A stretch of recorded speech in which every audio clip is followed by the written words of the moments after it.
Okay, Madam Mayor, I'm ready whenever you are. Welcome, everybody. We are now called to order. We are in our council tonight. We didn't know if we would have Mike, but he is here. And we have Roger as absent, but he is also here. So we have a full council. So roll call, Teresa. Councilmember Wickenhagen, Here. Councilmember Mattson, Here. Councilmember Vargas, Here. Councilmember Peterson. Sorry, I called you guys out of order. He's caught off guard.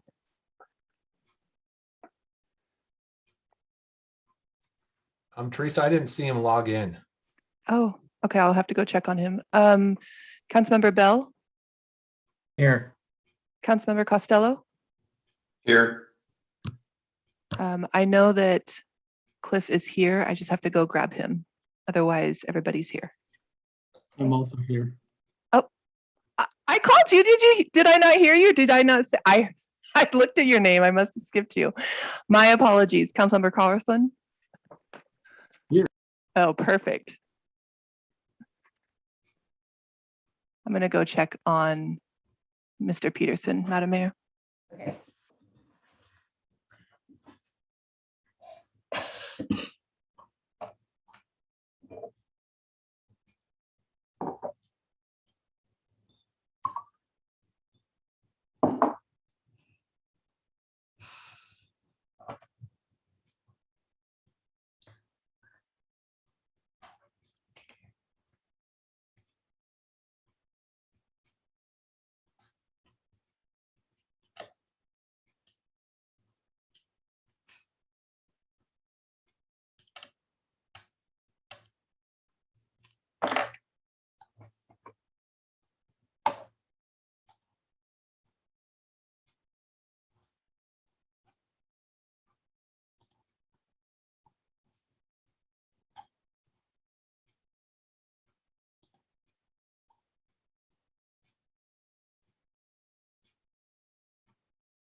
Rob, is it okay if we go ahead with the flag salute and prayer while we're waiting for him?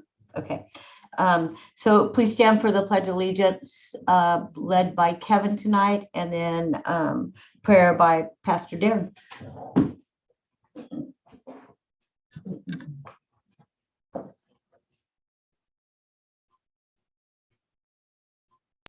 You're muted, Kevin.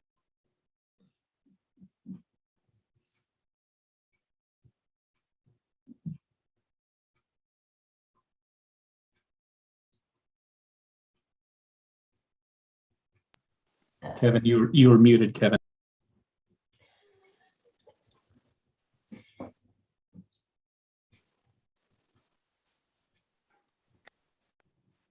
I'll do it again. Thank you, Kevin. Kevin, you're still muted. There you go. Pledge allegiance to the flag. Sorry, I got something messed up here.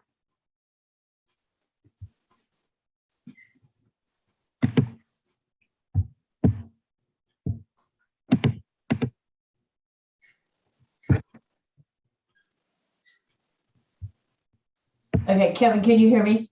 No, I can't. No. Okay, I'm going to do the flag salute. Okay, go ahead. Sorry.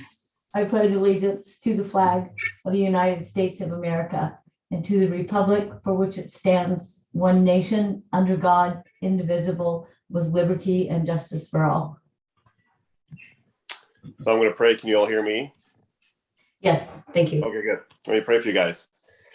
Father in heaven, we thank you for today, another great day in Selah. And you know that we love our town so much. We love our people so much. And so I pray for our leadership today as they as they lead, make decisions, have discussions, have dialogues, and probably in a debate or two. Pray they would just do it respectfully, with dignity, and with a desire to see our community grow and blossom. We do pray for protection for our police and our firemen. I saw them in action last night, and we do thank you for them. And we pray you just continue to help us to be good stewards of the resources you've given to us. We thank you for all this in Jesus' name. Amen. Amen. Thank you. You're welcome.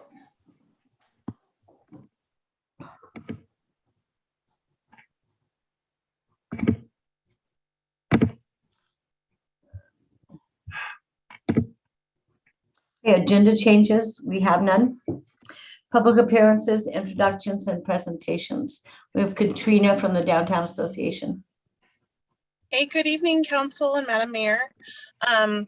It's Spirit Week. I'm wearing my Disney shirt because it's Disney Day today, and that's just a reminder to wear your Hawaiian themes tomorrow and visit a handful of our participating businesses for specials as they're supporting our Spirit Week.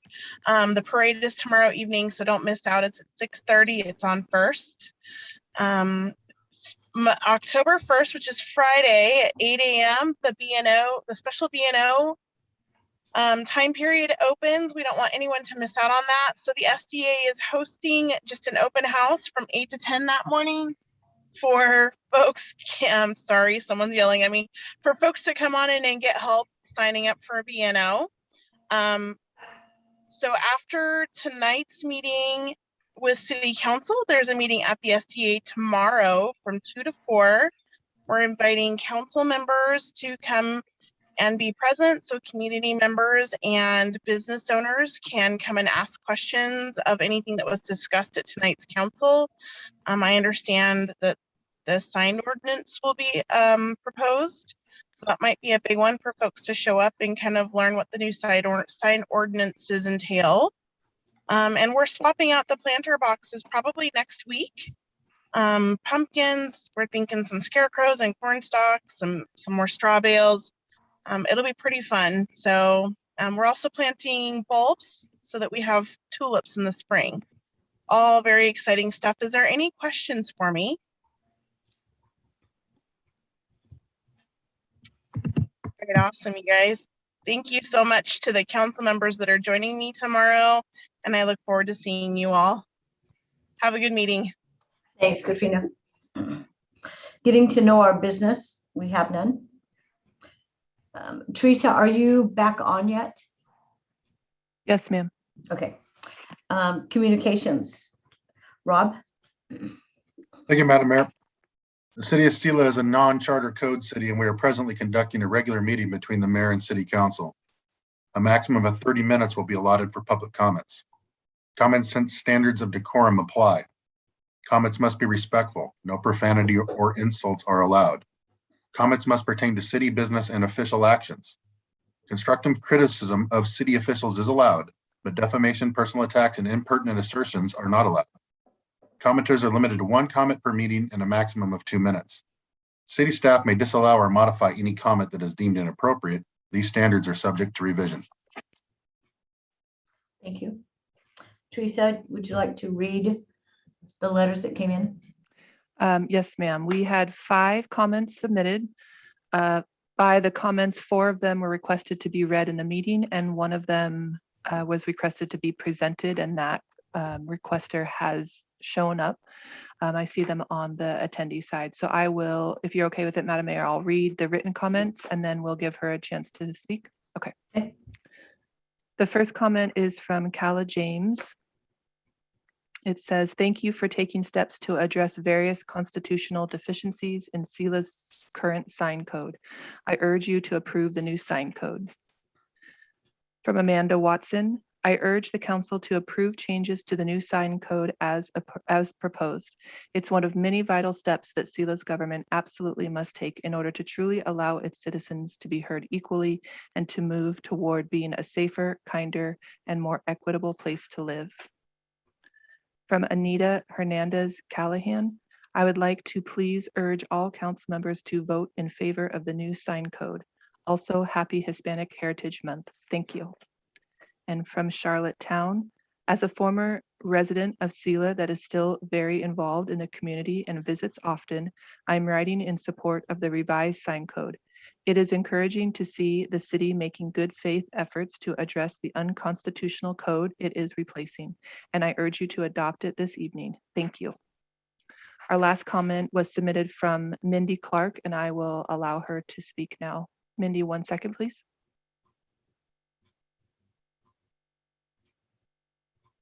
Okay, Ms. Clark, when you're ready. Good evening. Thank you. Thank you for letting me speak, by the way. And I do appreciate the board's revision of the code, and I appreciate the input that was allowed by local community members, particularly the SAFE group. The leadership team of the SAFE group is quite responsible, kind, and very proactive and want good things for our community. So I appreciate that. I did have a question that I know you can't answer with regards to the code. There is a time limit for those signs to be up along the right of way. And when the time limit has expired and or the signs are tattered or faded or dirty and worn out and kind of just hanging there, what's the process for removing? Can the city just remove them, or is the owner of the sign contacted to have them removed? In that regard, I'm speaking specifically about the yellow false signs that have been up for quite some time, and they're looking really rather tattered.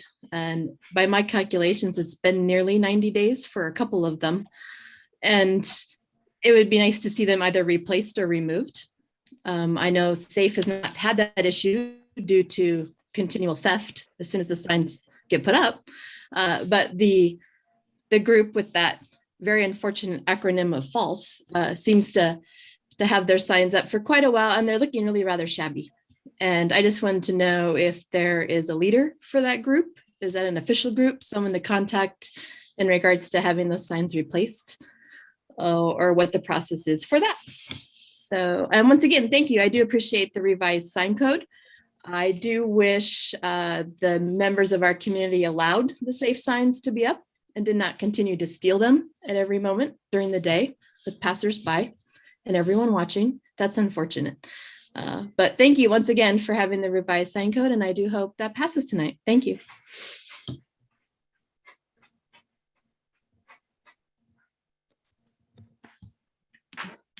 Okay, thank you, Mindy. Okay, moving on. Written, we have none. Proclamations and announcements, we have none. Consent agenda. All items listed with an asterisk are considered routine by the city council and will be enacted by one motion without discussion.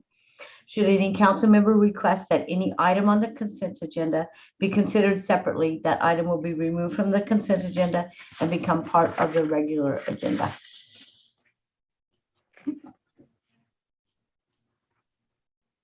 Madam Mayor, I move to approve the consent agenda. Second. We have a motion to approve the consent agenda by Russ, a second by Kevin. Okay, all those in favor? And opposed? Okay. Teresa, please read the consent agenda. Approval of minutes, September 14, 2021 council meeting, and approval of claims and payroll. Thank you. Public hearings, we have none. General business, under new business, we have none, and old business, we have none. Resolutions, N1, Mr. Henney. You're muted, Joe.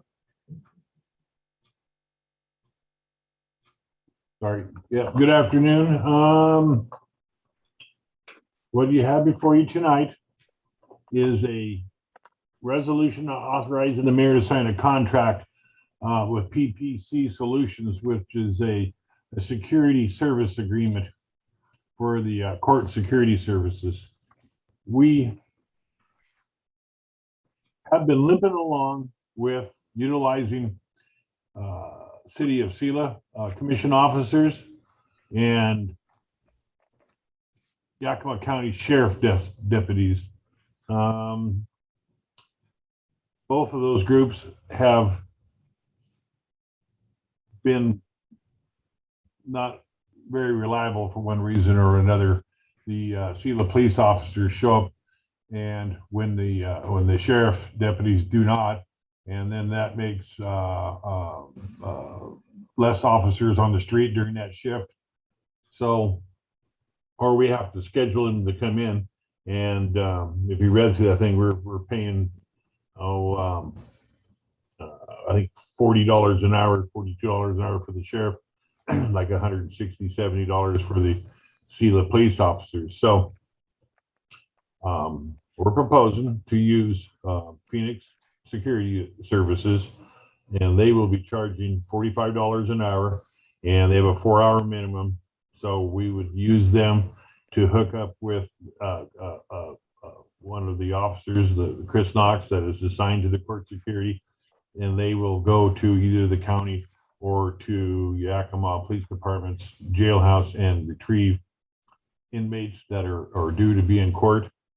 And then the Phoenix security officer will provide the security for entering the facility. They go through the metal detector and a wand, and to ensure that weapons aren't brought into the court system or any contraband. So it is a 1-year contract, and I believe it's 30 days. It can be canceled by either party for, a valid reason. So that's pretty much in a nutshell. The overall contract is $9,360 a year. And so we've talked it over with the judge. He understands. There's no opposition there from him. So I'm asking that the city council approve a motion to move forward and enter in an agreement with Phoenix or PPC Solutions. Kevin, I move to approve the resolution as presented. Mike, second. So we have a motion to approve by Kevin, a second by Mike. Is there any discussion? Roger?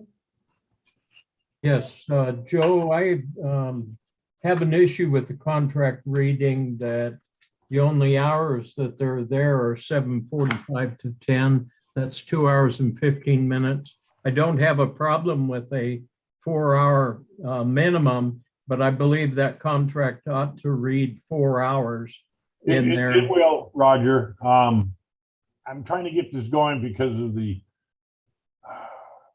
some of the impacts we've had, but not being able to get coverage. I spoke with the manager with PPC Solutions, and they don't have any problem having that officer show up at 6:45 in the morning and run to quarter to 10, 11, whatever it takes, the 4 hours. So we will modify that. He also knows it started in I think in whatever it was in September, and so we'll have to probably move that back. Okay, the other issue I have on it is it indicates a 52-week period, but the contract then calls for it to end August 31st, which would be short 1 month, so it'd only be 11-month contract. Again, I spoke with the manager there. We will make sure that it's a 1-year contract, and we'll make sure it starts earlier than that, because we want to have that person show up at the PD and then go in the van with the officer that Mr. Christian, the chief, selects, and then go pick up the inmates and make it to the jail on time, or to the courtroom on time. Thank you. You're welcome. Okay, we have a motion to approve by Kevin, a second by Mike. Roll call, Monica. Teresa, I'm sorry. That's okay. Councilmember Wickenhagen, Yes. Councilmember Mattson, Yes. Councilmember Vargas, Yes. Excuse me. Yes. Councilmember Peterson, Yes. Councilmember Bell, Yes. Councilmember Costello, Yes. Councilmember Carlson. Yes. Unanimous, Madam Mayor. Thank you. Thank you. And this person will be an armed officer too. It won't be without one. So Thank you, Joe. Madam Mayor, I think it'd be appropriate to indicate Councilman Peterson's arrival. That what? Councilman Peterson's arrival, because he wasn't available at roll call. Oh, okay. So we have Cliff Peterson joining us. He was having technical difficulties. Okay, ordinances. Chief Ling. Good evening, everybody. Before you tonight is an ordinance regarding our radios, and I think several of you have heard about this multiple times. Radio replacement has been in our capital improvement plan for some time. It was actually planned to be in the capital budget next year. Our oldest radios are dated back to 2000. Our newest ones are 2007. As of right now, the reason this is coming for you before you tonight is the local distributor of these radios has contacted us, and there is a $75 rebate per radio right now, which allows us to save, $9,700 if we were to do it now. I've run this by the commissioners, the Board of Commissioners, and they've approved this, which means the 40% from the city would be 57,000, and the 60% from the county would be 85,000 roughly. And as we've talked about before, the county moving forward with a possible countywide system for everybody to use, our radios are not compatible with some of the systems they're looking at. So the radios we're looking to purchase here would be compatible with any system that they choose to use, and we can keep moving on and moving forward, plus updating some of our stuff we cannot get replacement for. So what I'm asking you tonight to do is to approve the recommended motion to transfer some money so I can spend it now instead of a couple months from now. Thank you, Chief. Roger? I move to approve the motion. Second. Hey, there's been a motion to approve by Roger, a second by Suzanne. Is there any discussion? Seeing none, roll call, Monica. Oh my gosh, I'm so sorry, Teresa. It's no problem. Councilmember Wickenhagen, Yes. Councilmember Mattson,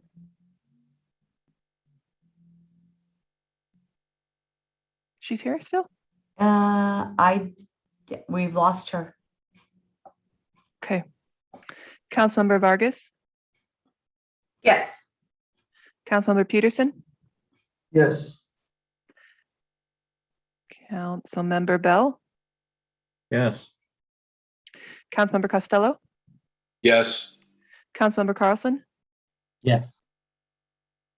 I don't see Miss Mattson.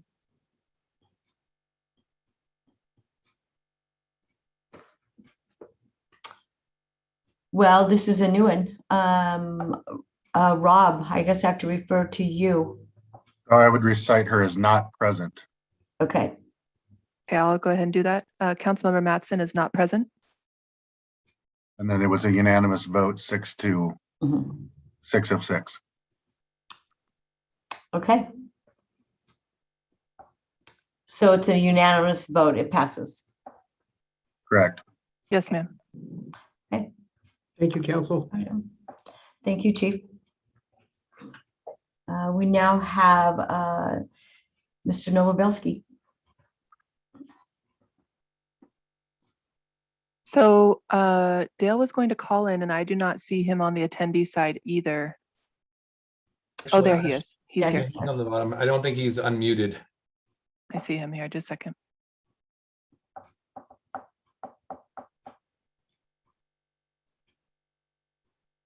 There's a little bit of a delay with the phone, so give him just 1 sec.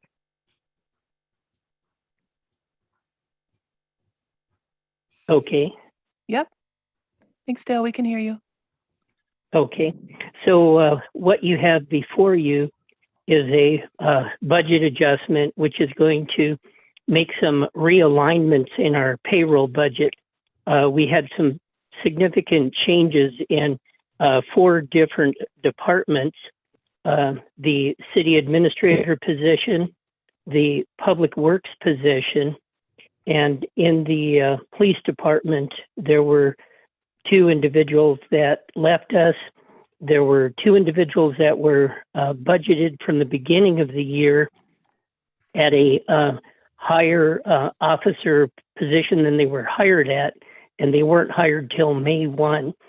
And then because we had lost those 2 other officers, we brought back an officer that left us last year. So some really numerous changes.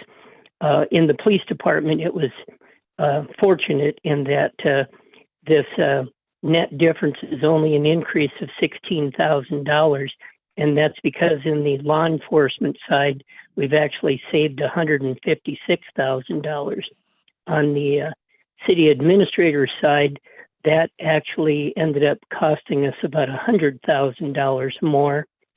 And in the public works changeover for the director, we actually saved about $6,000. So what this, and then the city administrator's salary is allocated to numerous operating funds where I prepared some worksheets and ended up with this 3-page ordinance where it impacts, or 2-page ordinance, which impacts several funds.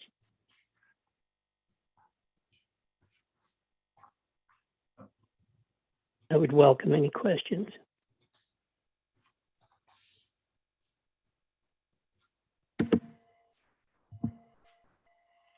Jackie has joined back in with us. This is Kevin. I move to approve the ordinance as presented. Second. Okay. We have a motion by Kevin to approve the ordinance. We have a second by Roger. Is there any discussion? So, Dale, I just want to clarify that the total additional cost to the budget was $15,868. Is that correct? Yes, Kevin, that is correct. All right, thank you. Okay, roll call, Teresa. Councilmember Wickenhagen, Yes.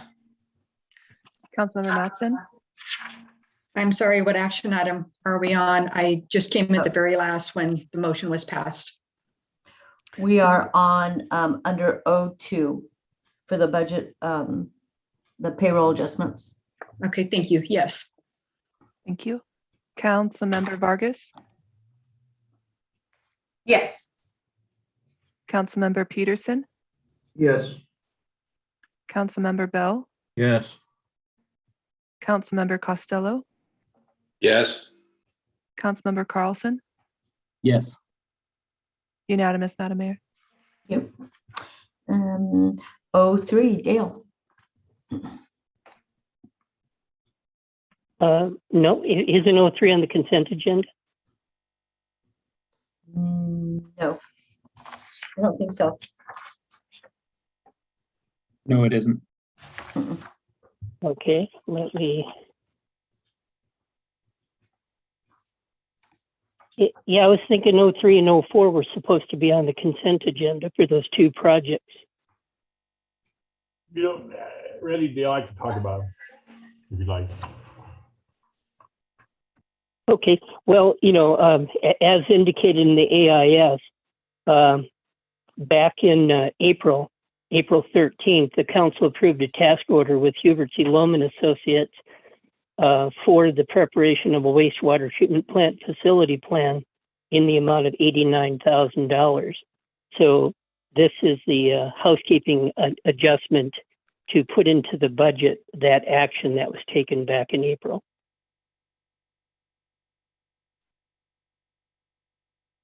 I move to approve. Second. Okay, so we have a motion to approve by Kevin, a second by Roger. Oh, No. I'm sorry, by Cliff. Yeah. Motion to approve by Cliff, a second by Roger. Is there any discussion? Okay, roll call, Teresa. Councilmember Wickenhagen, Yes. Councilmember Mattson, Yes. Councilmember Vargas, Yes. Councilmember Peterson, Yes. Councilmember Bell, Yes. Councilmember Costello, Yes. Councilmember Carlson, Yes. unanimous, Madam Mayor. Thank you. And 04, Dale, do you want to speak to this or does Joe want to speak to this one? No, I don't mind speaking to Okay. it. So this is similar to the previous additional housekeeping. Back on May 11th, the City Council approved a task order also with Hubert C. Lohman Associates Engineering and Land Surveying for the performance of a wastewater collection system improvements on Crusher Canyon in the amount of $103,000. And so this ordinance will update our financial system so that there is a figure in the budget for that project.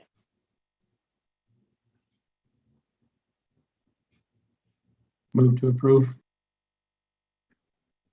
Second. We have a motion to approve from Russ, a second by Cliff. Is there any discussion? Seeing none, roll call, Teresa. Councilmember Wickenhagen, Yes. Councilmember Mattson, Yes. Councilmember Vargas, Yes. Councilmember Peterson, Yes. Councilmember Bell, Yes. Councilmember Costello, Yes. Councilmember Carlson, Yes. unanimous, Madam Mayor. Thank you. Okay, Mr. Case. Thank you, Madam Mayor. Okay, council, we find ourselves at the last action item of the night, action item O-5. As you've seen in the agenda packet provided to you, you have an AIS here, pretty much unlike other AISs that we've used in recent months and years, given what we're doing or proposed to be doing here and some of the being a little bit more voluminous. So as explained in the AIS, we need a new sign code. We need a new sign code for a couple of reasons. One, there were facial deficiencies in our pre-existing sign code. Those existed prior to me joining on with the city back in 2019. Two, in the federal lawsuit that the city's involved in, the judge has issued a preliminary injunction that prohibits the city from enforcing, I think it's maybe it's 3 or 4 sections of our current sign code that includes the permitting requirement in our current sign code. That basically renders our current sign code a dead letter.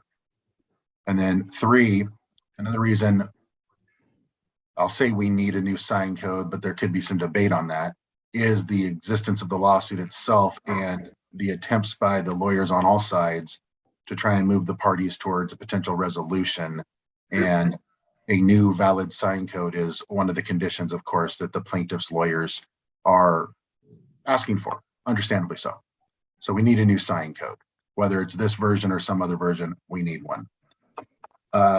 This version that you have before you is the product of work basically throughout the year of 2021. Work by Mr. Peters, who has many titles here at our city, but is often referred to by the title of city planner, and also work by myself. And of course, work by yourselves as council members at the last study session we had, work by our planning commission at multiple sessions they've had, and work by members of the community, including members of the SAFE group and their lawyers, who I've had multiple Zoom sessions, not with the members of the SAFE group, but with their lawyers, both from the Perkins Coie law firm and from the ACLU. And we've exchanged correspondence, fine-tuning this, I guess, is the best way to say it. So you have a draft before you today that I'm calling the final draft per city code, per city staff. That is action item 0-5, O-5. As I give you some additional documents, I give you O-5A. That is a red line version, not a version I'm asking you to implement, because of course it's a red line, but that's a red line version that explains the changes from what today I'm calling the final version from city staff in comparison to the draft you were looking at 2 weeks ago at our most recent study session. Subsequent to that study session, I made a few additional proposed changes. Some of those came from myself. Some of those came from communication from other lawyers, again, lawyers from Perkins Coie and or the ACLU. Some of those changes came from comments that certain council members made during our previous study session. So that explains what 5A is. It's just an explanatory document, not asking for any action on it. But as you noted, as you can see, I've also given you document O-5B through, what does it go through? O-5G. And the reason I've done that is I'm contemplating we may have some sub motions tonight. Typically, we don't have a lot of sub motions. Typically, when something's moved, someone makes a motion and then there's a second, we sometimes have discussion, but we don't often have a sub motion that occurs.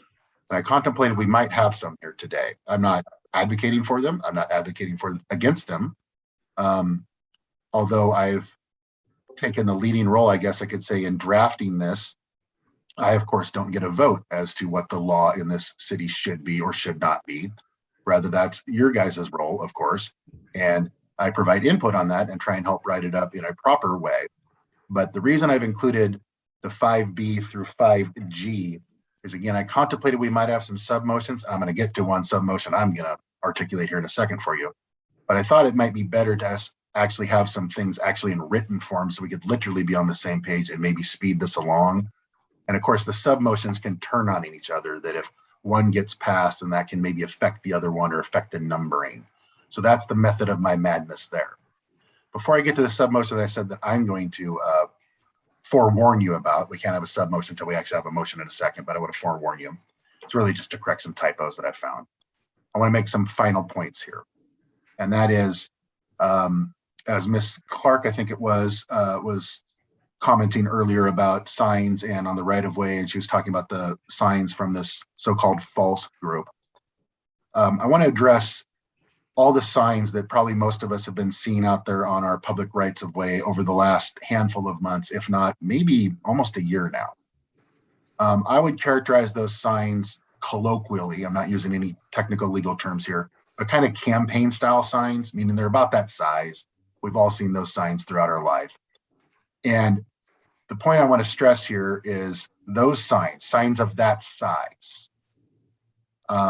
whether they be from the false group, from the safe group, from whomever, from somebody advertising something commercially, from somebody saying, vote for Tom or vote against Tom or whatever they say, those signs will be allowed on our public rights of way on North First Street, South First Street, Jim Clemens Way, and North Weenass Way, if the proposed version of this sign code I'm presenting to you and calling the final draft per city staff, the version marked O-5, is passed and codified, or something similar there too. That's one of the distinctions that's noted in 5A on the red line in comparison to what you were looking at in our study session 2 weeks ago. The draft you were looking at in our study session 2 weeks ago would only allow those signs. Again, I'm talking about kind of campaign style signs from false group, safe group, whomever, commercial, non-commercial, whomever. At that time, the draft you were looking at 2 weeks ago was specific to South First Street. This draft, as I said earlier, talks about South First Street, North First Street, North Weenass Way, and Jim Clemens Way. Now, I want to clarify a little bit. When I say on the rights of way, that's a little bit overbroad. I was introducing the concept, and now I'll get a little more specific.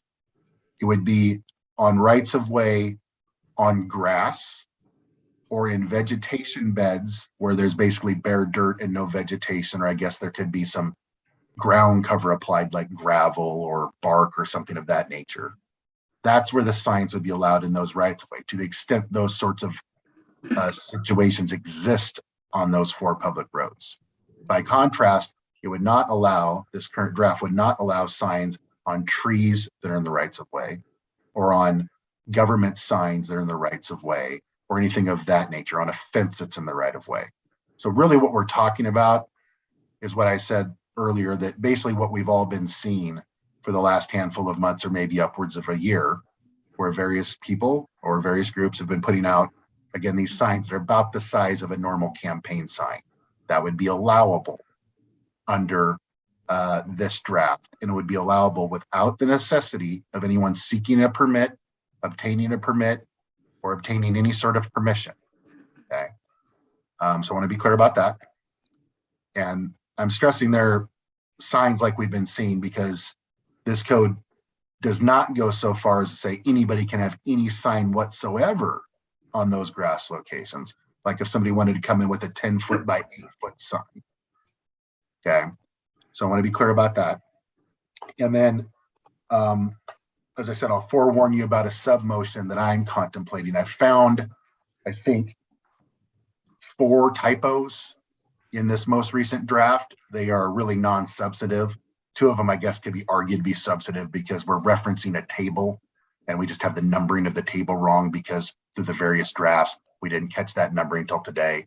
And then 2 of the other ones are literally just like grammatical. Like I have a small b at a subheading and it needs to be a large B just to keep the outline order going.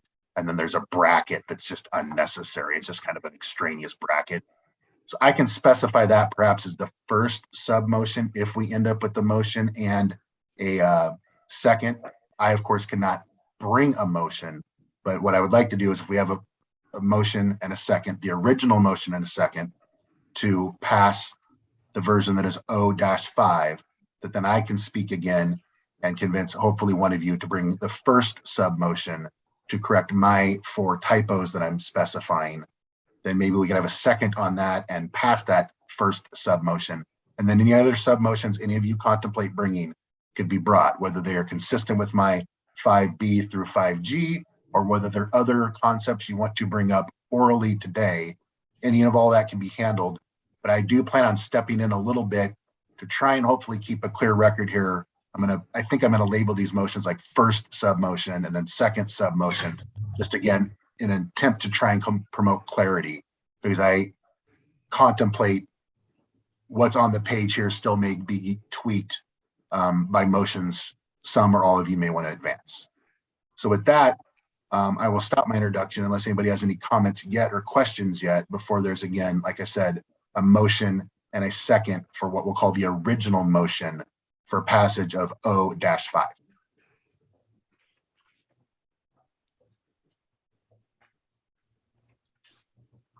I see your hand, Roger.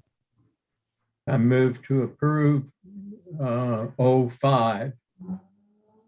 This is Kevin, I second. Okay, so now would be the time for discussion. So I will now specify what I would like one of you, or 2 of you at least, one through a motion and one through a second, to perhaps bring as this first, what I'm calling sub motion.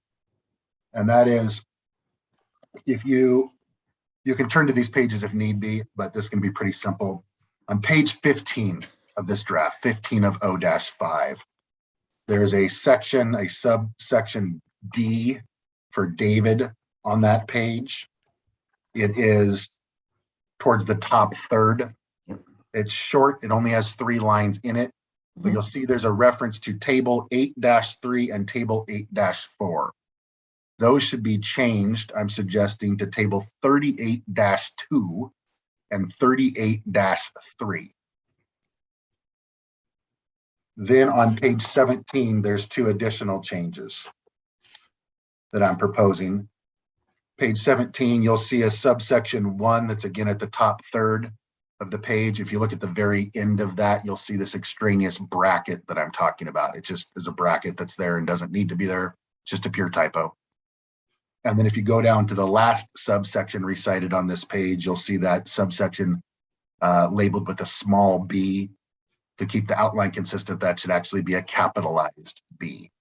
So those are the 4 changes that I'm suggesting for proposed first sub motion. And I think it would be sufficient if any council member says, as a sub motion number 1, I propose making the 4 typo corrections Mr. Case just articulated. I see your hand, Russ. I would like to make a sub motion, and Mr. Case, tell me if I'm out of line here.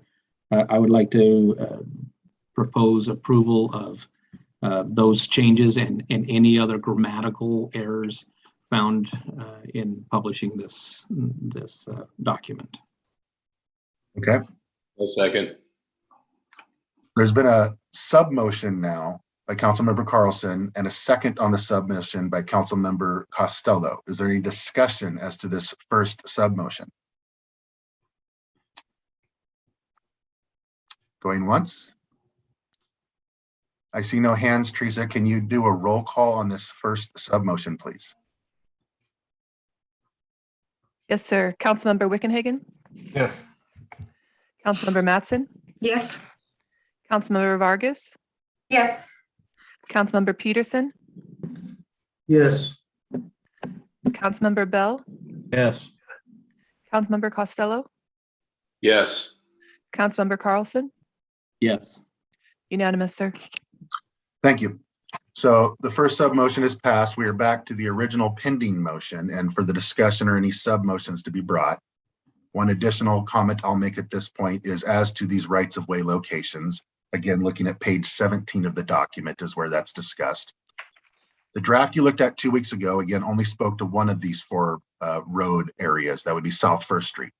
And we had talked a little bit about the city's mowing efforts and how the signs will be taken down and when they'll be reinstalled. Because it only spoke at that point about one roadway section, there was really only one date in question because we mowed, historically, we have been mowing First Street, North and South First Street on Thursdays, okay? Now that this draft goes further and also includes Jim Clemens Way and North Weenass Way, we have a second date because we typically mow those areas on a Wednesday. So I wanted to point that out to you that we're going to have different dates. I guess I could call it takedown dates for a shorthand as to those different roadway locations. We also have a potential logistical problem that our mowing dates could change in the future. Immediately prior to today, I spoke to some members of our Public Works Department. They also raised the concept of, well, what if we have a rain out day where we don't mow on a Wednesday? What do we do then? So I want to just briefly touch on that. That's actually going to be addressed on a section that's on page 18. So as I said earlier, 17 basically imposes these two takedown periods, one on Wednesday and one on Thursday for those two streets. But those are not the only times and the only scenarios where city workers could ever remove signs from these right-of-way locations. Instead, actually, subsection 7, that's on page 18, if you look at it, basically entitles the city to remove signs and sign structures from these rights-of-way locations. It says, for any duration on any date or dates, and then it goes on to specify, in order to clean or otherwise maintain a public right-of-way or any other property or location.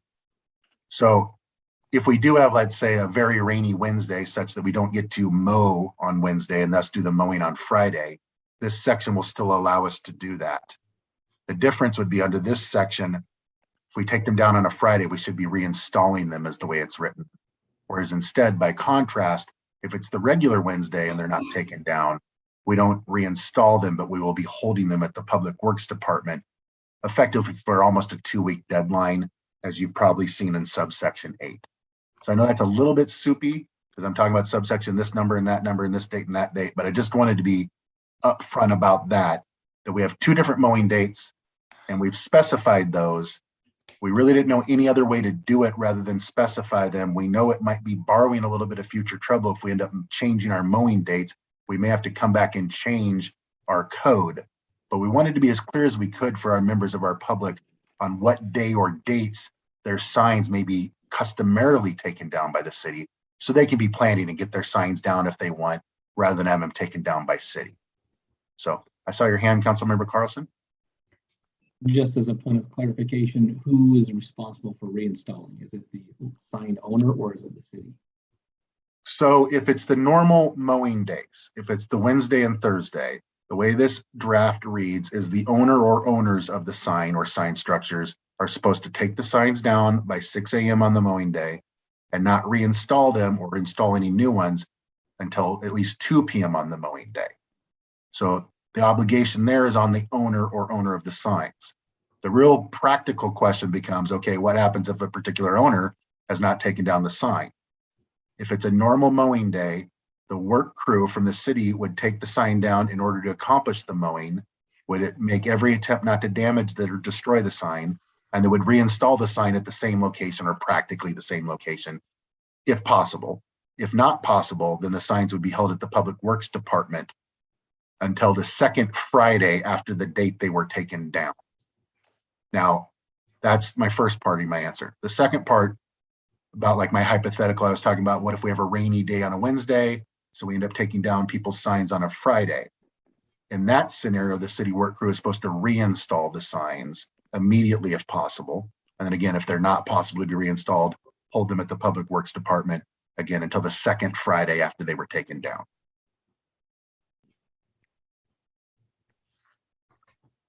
Any other discussions or any other sub-motions? I see Councilmember Peterson's hand. It's a question if the sign is on the ground rather than standing. On mowing day, what happens to the sign? Does the city crew leave it on the ground? Does the city crew take it to the office, or do they put it back where it apparently was purposefully placed? So that hypothetical would actually need a little bit more facts. So I'll take your hypothetical and run with it both directions. It's going to be a question of where on the ground the sign is found. If the sign is found on the grass versus on the sidewalk, that's a big distinction. I'll start with the sidewalk. This code at multiple places says that no signs or sign structures are allowed on the sidewalks. They could be allowed if they're a carried sign, but that would not be on the sidewalk. That would be in a person's hand or on their body. So basically never a sign on the sidewalk. So if our crew finds a sign on the sidewalk, it would not be reinstalled because that's an improper sign to begin with due to its location. By contrast, if a sign is laying down, let's say lying down on the grass, or if it's blown off of its sign structure and there's like half on the grass, half on the sidewalk, that's really going to prove to probably be a distinction without a difference to the sign actually standing in its intended location on the grass. And here's why. Anytime this code talks about these rights of way locations, it uses the phraseology in, comma, on, or upon. So basically, it can be set on the grass, it could be staked in the grass, it could stand on the grass. So if it's lying on the grass, that would be in, on, or upon. So the lying on the grass is really going to be a distinction without a difference compared to actually on its sign structure on the grass. And that's why I said earlier, really the hypothetical actually speaks to if we find one on a sidewalk. Well, if we find one on a sidewalk, signs are not supposed to be on the sidewalk at all. So in that scenario, this code imposes no obligation on the city to hold the sign for any period of time. But I believe our public works people, at least for the first months under this, would probably still hold that sign for a couple of weeks.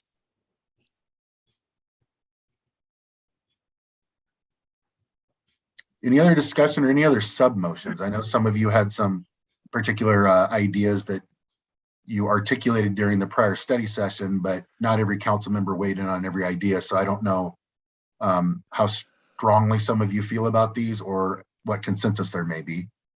Okay, I see a couple of raised hand icons. I'll call on Councilmember Vargas just because she has not had a chance to speak yet, and rules of decorum are supposed to be that each person gets a chance to speak before we do duplicative speakings, but I'll certainly remember to call on you, Councilmember Carlson. So Councilmember Vargas. Thank you. So I would like to discuss the action item, Rob, that you listed 05G, the potential amendment to make carried signs fully exempt. This is one I'm strongly in favor of because, as I said before, I think as it's written, it invites more problems than it fixes. My specific issue is under, so this is 10.38140 under page 22, part C, prevents carried signs in residential areas. And we know we can't prevent protesting in residential areas because the First Amendment would protect it. And I'm concerned that the regulation of carried signs in these areas could be conflated with the regulation of protesting and open us up for lawsuits. So I understand that there's concerns about peace and safety, particularly in residential areas.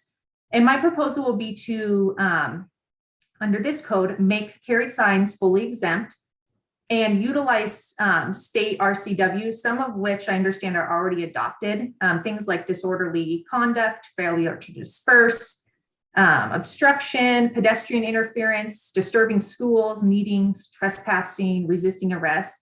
I think the RCWs, such as and including the ones I just listed, get at the heart of the issues that we're concerned about without us trying to reinvent the wheel and preventing carried signs in residential areas, which I believe will open us up to threats of lawsuits. So that would be my sub motion, would be to make carried signs exempt under the sign code and utilize Washington RCWs to address, any disorder that may arise from demonstrations. Thank you. So if I understand, for the second sub motion, you were proposing to amend O-5 such that it would be consistent with O-5G. Correct. Do we have a second on this second sub motion?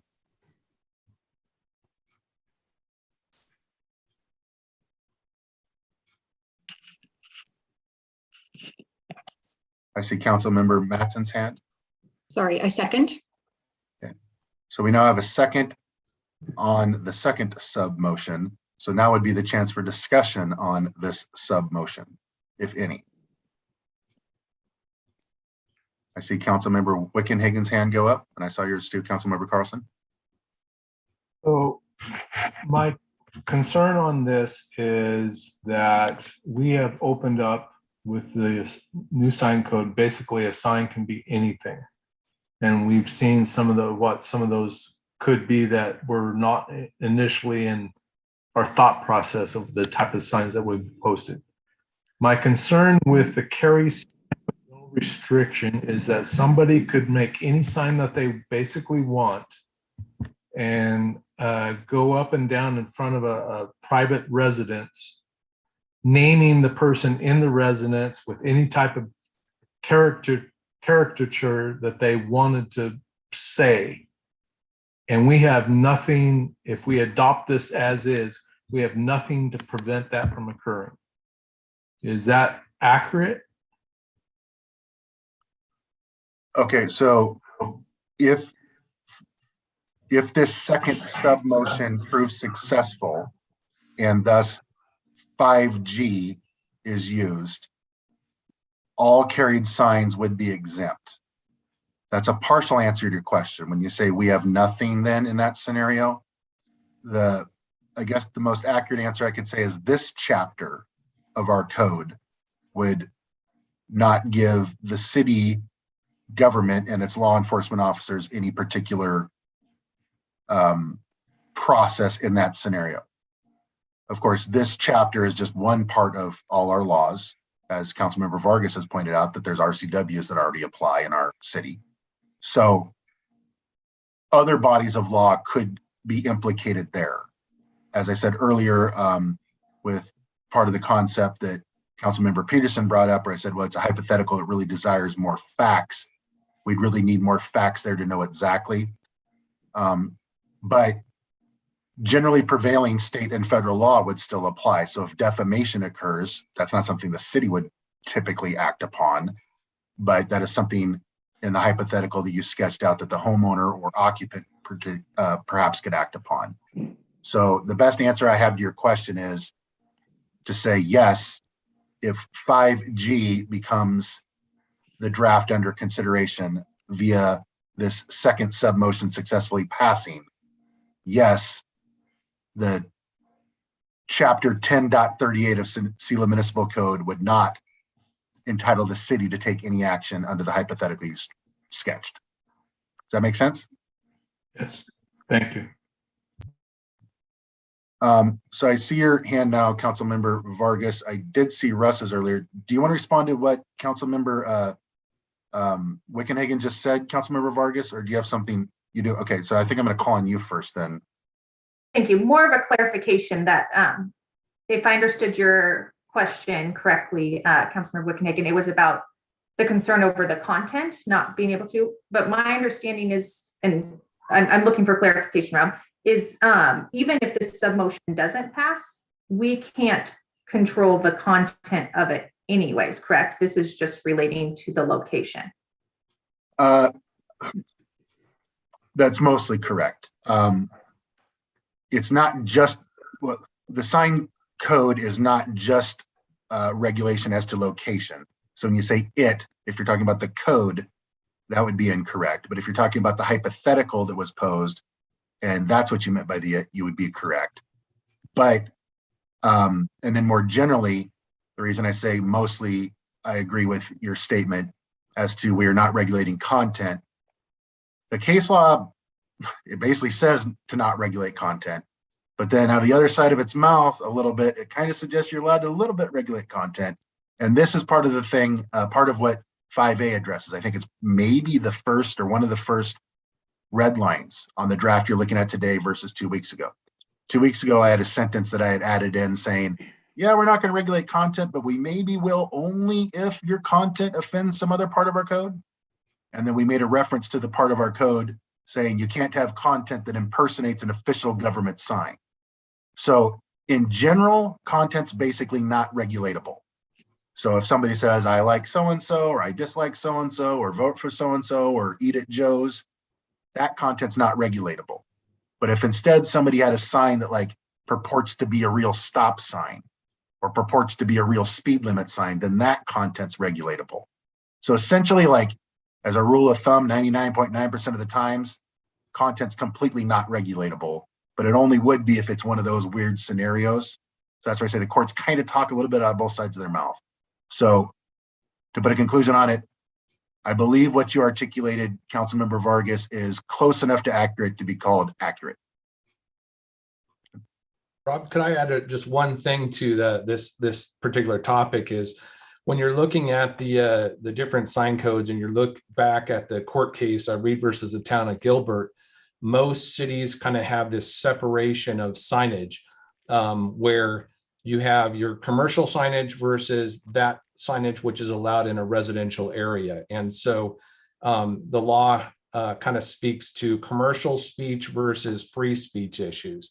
And so, and there's this kind of separation between residential and commercial zoning districts. And so that's what the sign code is based all about. So if you remove that particular language out, what you're allowing is that free speech or sorry, commercial speech to then invade into that kind of protected area of commercial signage to infringe upon a residential neighborhood. So if in effect, you could have a business person who decides that they want to go and advertise their painting business or whatever it is, and they could walk up and down all the streets, the residential areas throughout the town and holding their carried sign or whatever to advertise their business. It's not necessarily likely, but that's what you can get into and what's allowed. And so that's why there's kind of a separation in the code as it's written right now.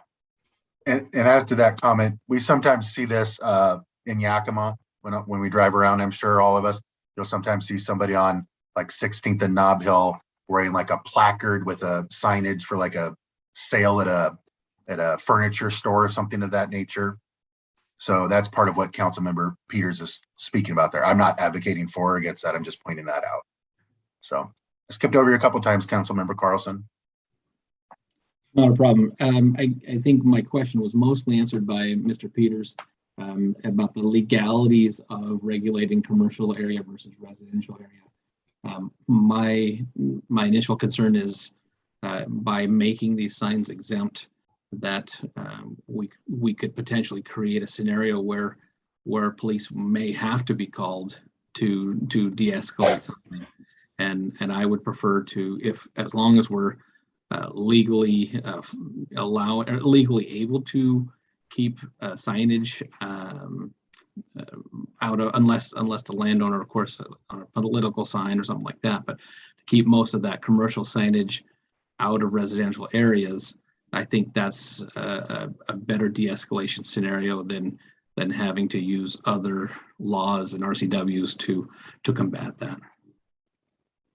One thing I'll say here too, before I call on Councilmember Peterson next is, and I'm not trying to borrow trouble here, but if we implement this new sign code, it's not in stone. We can come back and amend it at a later date. Again, I'm not trying to suggest that, because when we started work on this current draft, I had a full head of hair and I was skinny. So I don't really want to be amending this thing every month going forward, but there is the possibility for that. So Councilmember Peterson. I have, while we're on the subject of carrying signs, the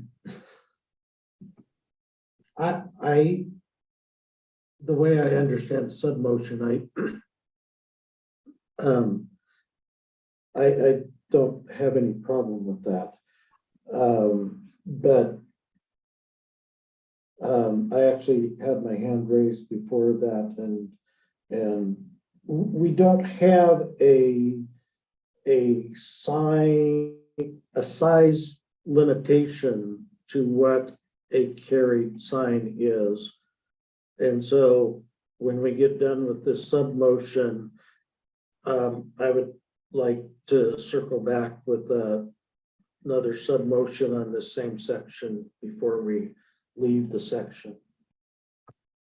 Okay, I would actually direct you to somewhat towards the top of page 23, either on O-5 or O-5E, or G, we're talking about, I think it's gonna be the same. You'll see a subsection towards the top of the page, D. Carried signs and sign structures shall not exceed 8 square feet in total area and shall not exceed 8 lineal feet in height while held in place.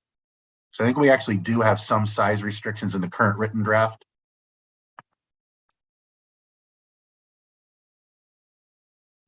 You're muted, Councilmember Peterson.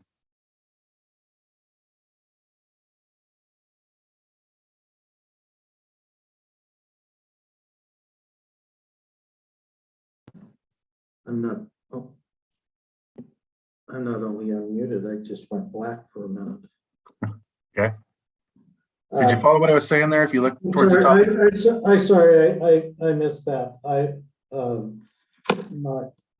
My question in the other subsection was if we want to say person or persons or persons. But with that limitation, it would pretty much keep it one person. And so I'm ready to, I'm done. Thank you. Further comment, Councilmember Wickenhagen? Yeah, Susan, I understand the idea about being able to protest. My concern is personal signs about a single person in a residential area that, and the person of the residence has no recourse with the city to do. If the person's walking down and said, your daughter is a liar, we have nothing that we can do about that. Accepting this ordinance as is presented with carry-on signs in a residential area. If they want to post a sign on North First Street, I don't like it, but I see it being acceptable. But being right in front of a person's house doing that, that's where I'm having some real concerns on the way that would look.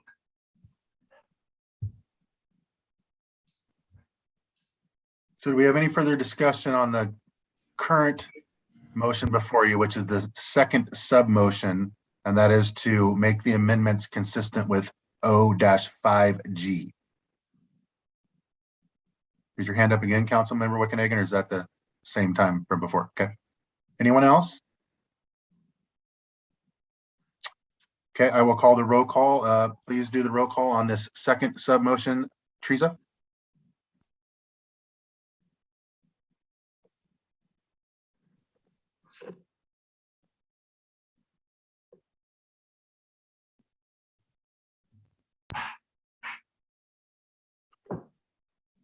Teresa, are you there?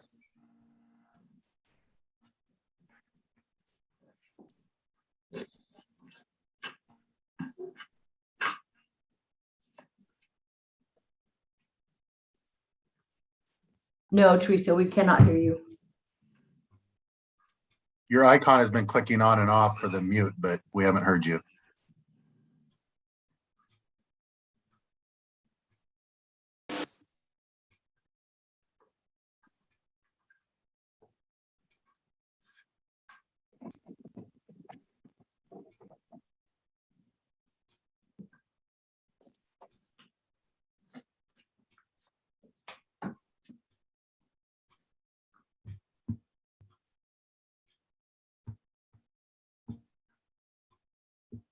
Madam Mayor, I can call the roll call if you like. Okay, let's go ahead and do that. Councilman Vargas, Yes. Councilman Bell, No. Councilman Carlson, No. Councilman Costello, Yes. Councilman Peterson, Yes. Councilman Wickenhagen, No. and Councilman Mattson. Yes. That completes the roll call, Madam Mayor. Okay, I'll continue. So the second sub-motion is successfully passed on a vote of 4-3. Okay. So now if we do have any further sub-motions going forward, everybody needs to keep straight in their mind that we are now considering basically sub-motions to the way 5G reads. But again, with those other 4 typos that we've corrected in the first pass sub-motion. So do we have any additional sub-motions? Would someone like to advance a third sub-motion? See your hand, Councilmember Carlson. Yeah, I have a couple of thoughts. First of all, I would like some clarification on a welcome sign. There is not a lot of detail on who can place a welcome sign or the criteria of placing a welcome sign. So if a scenario takes place that somebody wants to put a sign that says, "Welcome to Selah, come to our crab feed." And that technically, the way I read it, counts as a welcoming sign. So I'm a little leery of the definition and the and lack of information about the welcome sign. If I missed it, I apologize, but I do not see a lot of content about the welcome sign. So I would be open to different options, but at this point, I would want to strike the welcome sign until we can further clarify and define its application. Okay, I can say a couple of things here, and then maybe I'll put it to Mr. Peters to offer some comments if he has any. So the current definition of welcome sign and or a gateway sign appears in subsection K of 10.38.020. I think you'll find that typically on page 7 of these drafts. I presented an action item O-5B that includes an additional added sentence at the end to that definition. That additional proposed added sentence would say any person or entity desiring to install a welcome sign or gateway sign must comply with all other provisions of this chapter, end quote. The reason I wrote it that way is I think that's really the way it would work, Councilmember Carlson, that just because there's a definition of something doesn't mean everyone gets to do it. It just means it's one of the things that's potentially allowed to be done. So if a property owner in the Weenass wants to come put a welcome sign in Selah on land that is not that property owner's, that's probably not going to be allowed to happen. I say probably because I guess the local property owner could give permission, but absent that occurring, someone's still going to need a valid subsisting land right in order to post a sign wherever it's posted. Again, other than the rights of way we talked about earlier, the public rights of way.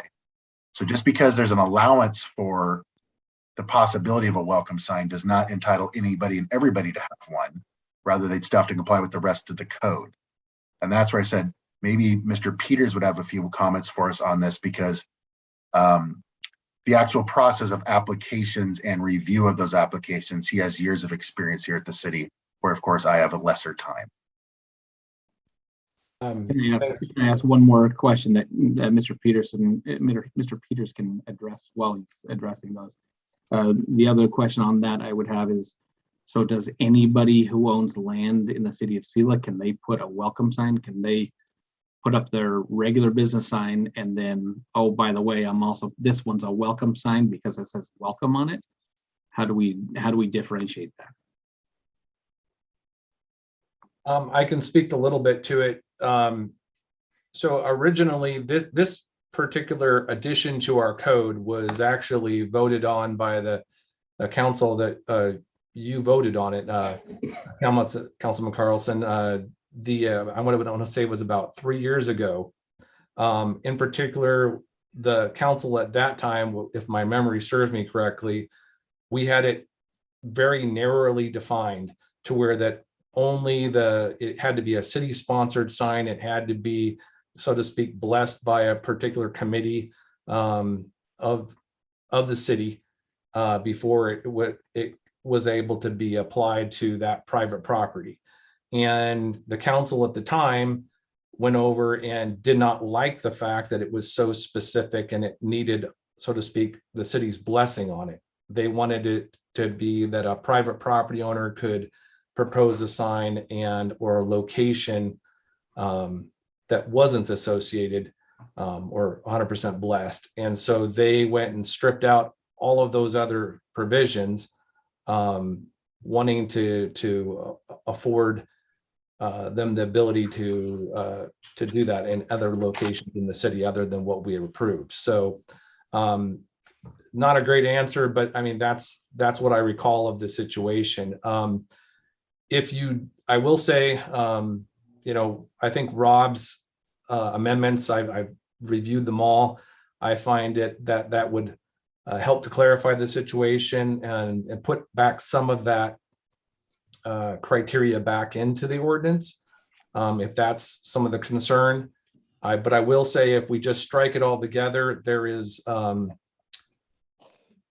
efforts underway right now to put in a welcome sign, or to work with folks that I will leave unnamed at this time to put in a welcome sign for the city of Selah, and doing away with this part of the code would stop that effort. Yeah, thanks for the clarification. And also, Councilmember Carlson, the definition of welcome sign specifies, and I know it's not the most specific, I'll refrain from calling it vague, but it specifies that such a sign needs to be at or near an entry or exit point to the city. So if somebody's, in the middle of the city limits, that's not going to suffice. It's going to need to be somebody, we all know what we would call the entrances to our city, that's near one of those.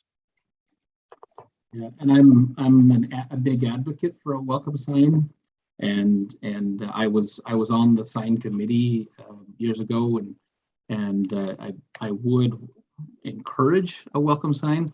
I just feel like this is very vague.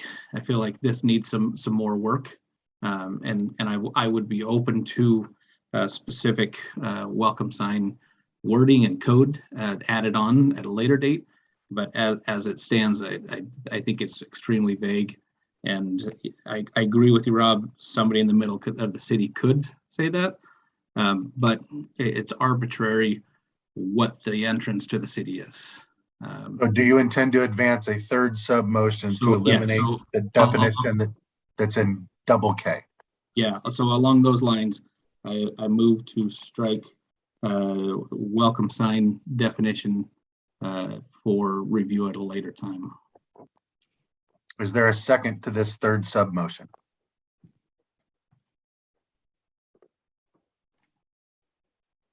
I see Councilmember Vargas's hand. Second. So we now have a second on this third sub motion. Is there any further discussion as to this third sub motion? And again, for clarification, this is to remove the entire concept of welcome and gateway signs from the draft that is currently set forth in the definition subsection double K in 10.38.020. I think I saw your hand, Councilmember Vargas. Yeah, just a question. Would the intent then be to further clarify this and have an amendment here at a later date? So as I said earlier, this can, if in the law can always be amended. So if this motion succeeds, yes, someone at some other later date could bring this concept of welcome sign back. That will not have to occur, but someone could choose to do that. Councilman Carson. And just for clarification, that is my hope that it does get clarified better and come back at a later date for amendment to the sign code. Any further discussion as to the now pending third submotion? I see none. Are you there, Teresa? Sorry, I'm sorry about that. That's okay. You're a little bit breaking up there, but let's try a roll call as to what I'm calling the third submotion. Councilmember Wickenhagen, No. Councilmember Matson, No. Councilmember Vargas, Yes. Councilmember Peterson, No. Councilmember Bell, No. Councilmember Costello, No. Carlson. Yes.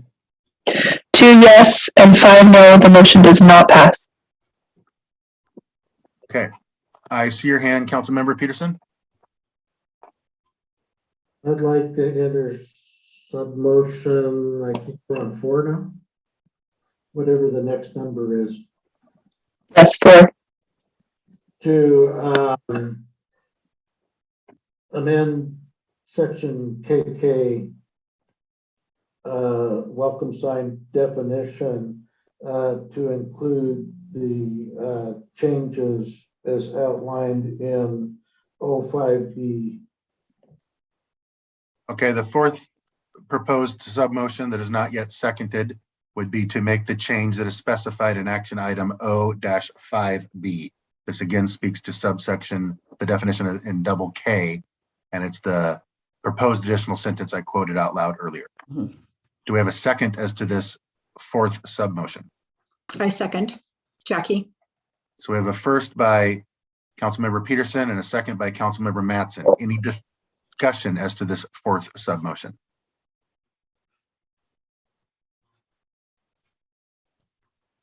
I'm seeing none. Teresa, can you do a roll call as to this fourth submotion?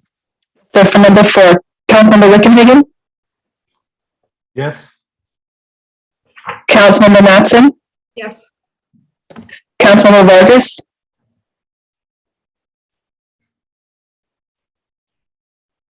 I'm sorry, I'm having trouble locating the O5B. O-5B. Almost about halfway through my stack. It's just a singular page. It should be hopefully after a yellow page for you.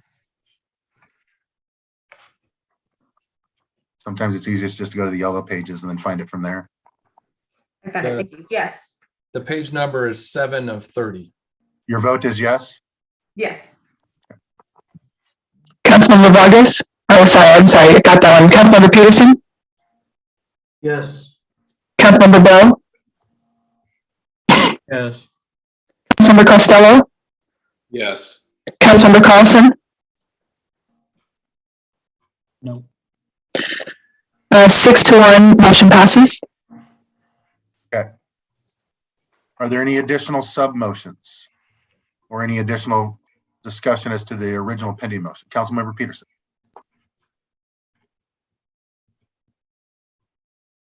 I know that there is one of them. On the section on digital signs, the 05 has that the changing signs can change messages every 8 seconds. And that is an eternity when you're talking about signs.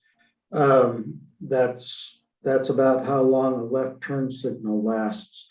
And so I propose that it be changed to a minimum of 3 seconds, which is about what normally does. And I believe there's one of the suggested alternative, but I don't see which one it is. I think it's E. I think you're talking about O-5D as in David, which proposes that change from 8 seconds to 3 seconds, which would occur in 10.38.170 subpart F towards the top of page 25. I know that this gets a little soupy with the subparts and the numbers. I believe that's what you're talking about. That's the one. So we now have a proposed 5th submotion. Do we have a second as to this 5th submotion? I see Councilmember Carlson's hand as a second.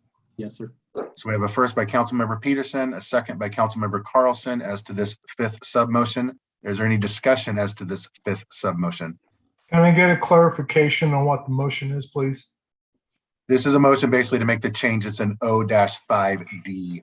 That's the duration of digital or flashing signs, how long a message has to stay up before it goes to the next message. The original draft specified 8 seconds. That's because that's what the model code specified. This motion O-5D is are we on my 5th submotion? I think we were. Yes.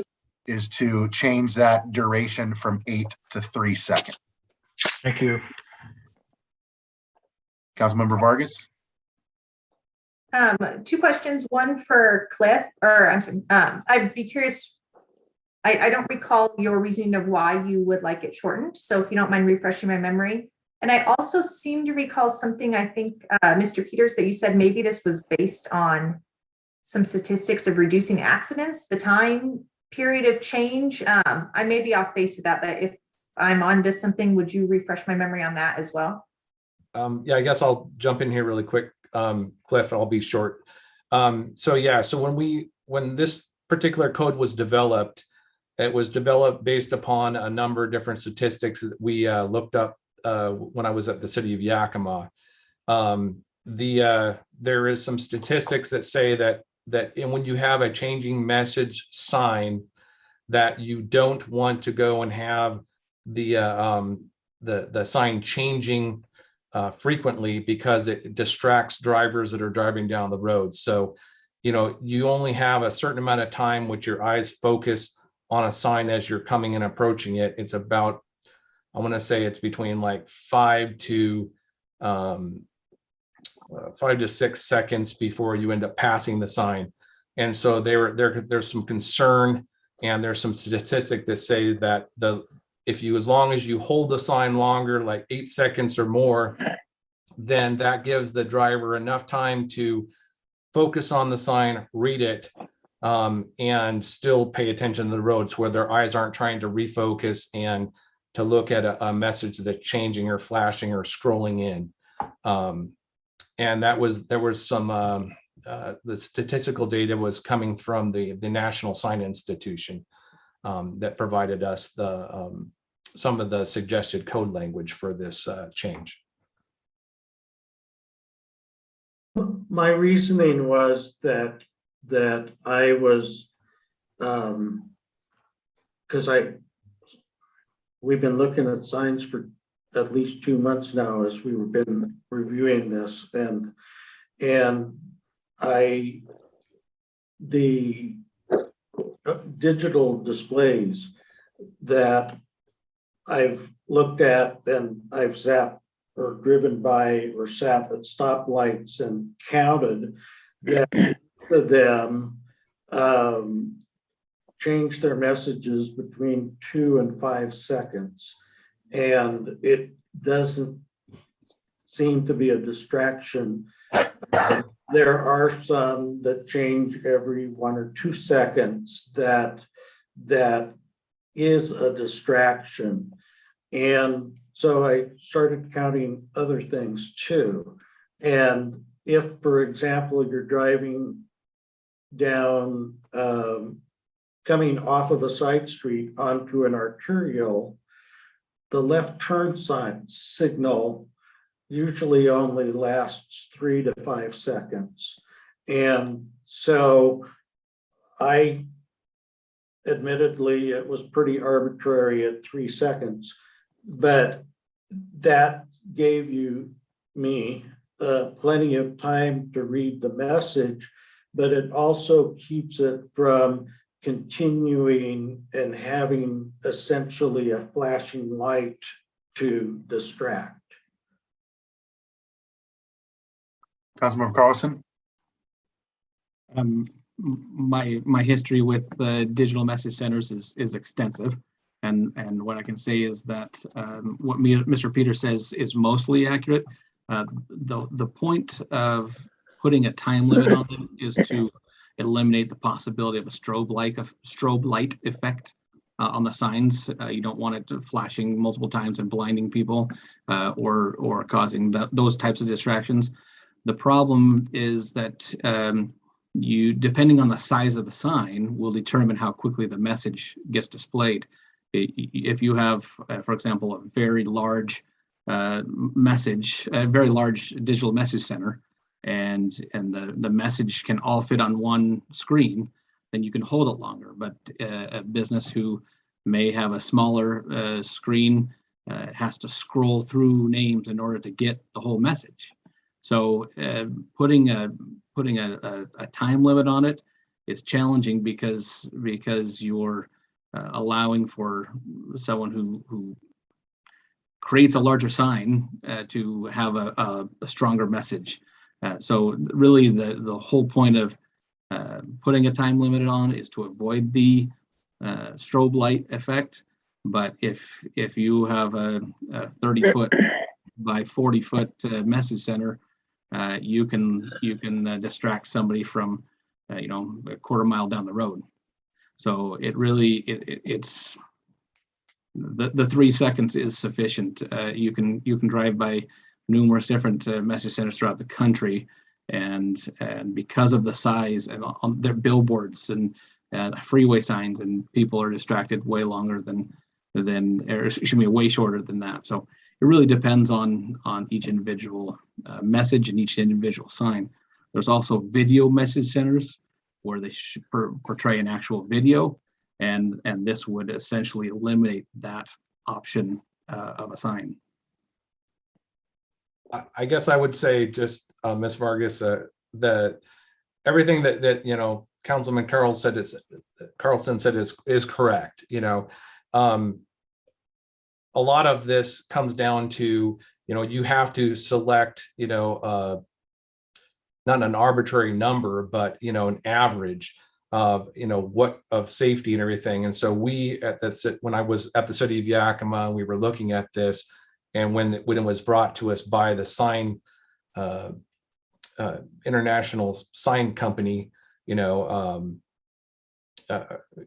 group, they were basically indicating this is our standard. So because just like Mr. Carlson said, it's up to every community how long and how much of a distraction, what streets it's being applied to, how fast the traffic is traveling.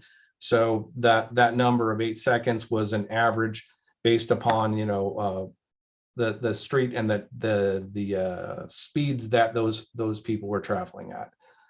So there isn't any issue with reducing it or increasing it. It depends upon just what this council feels is a good average number, that you're not going to be causing accidents and allowing business to have display their messages. Councilmember Peterson? I just want to say most of the signs that I did look at were in Yakima, because that was handy, that I knew that there were a lot of them. And the large digital electronic message billboards size ones did cycle through messages 8 to 12 seconds. It was the smaller business size ones that I did that were counted that were normally 3 to 5 seconds. And that the reason why you see that is because most of those smaller signs are pre-existing signage and weren't subject to that ordinance. That's why you see the change and the difference between the larger signs, because they were put up after we developed the Yakima sign ordinance. If I remember the numbering correctly, I think we're on the 5th submotion. Any further discussion as to the 5th submotion? Teresa, roll call, please. Okay, can you guys hear me now? I'm really sorry about this. Okay, Yes. sorry. So sorry. Okay.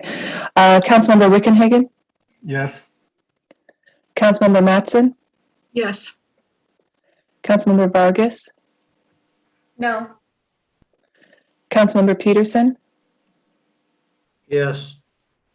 Councilmember Bell, No.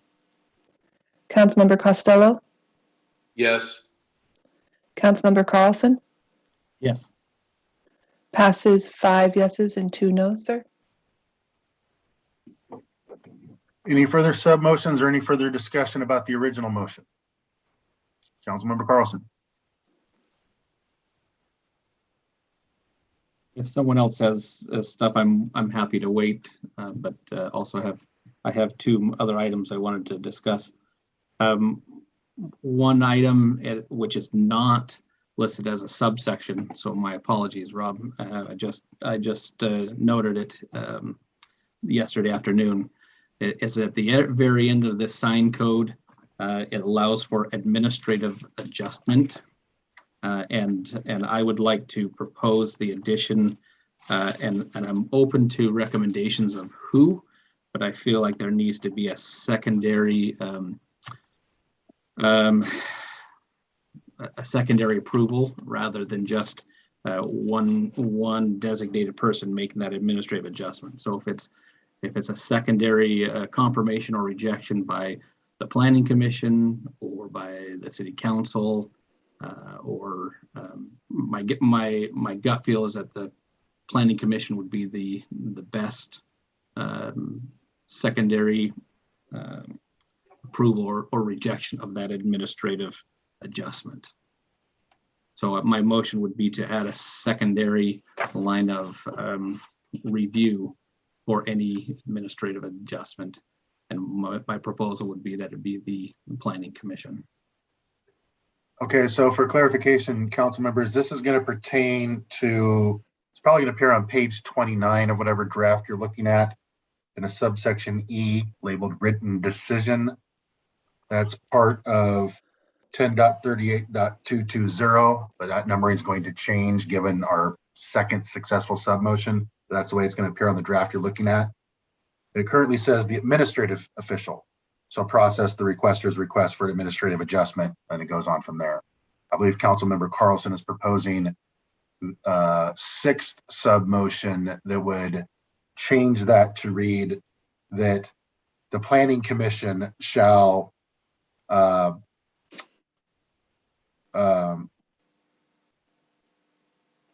have first priority for processing the requester's request for administrative adjustment, and then the rest of what it says there, and shall issue a written decision.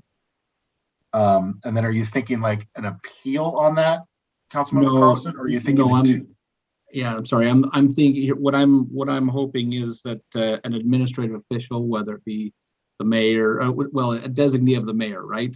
Whether it's a mayor or the attorney or city administrator, but then a secondary level of review where it's either approved or denied, not someone to change, but just an approval or denial as a second level of review over, review is not the word I'm looking for, but essentially allowing some additional scrutiny on if one person makes an administrative adjustment.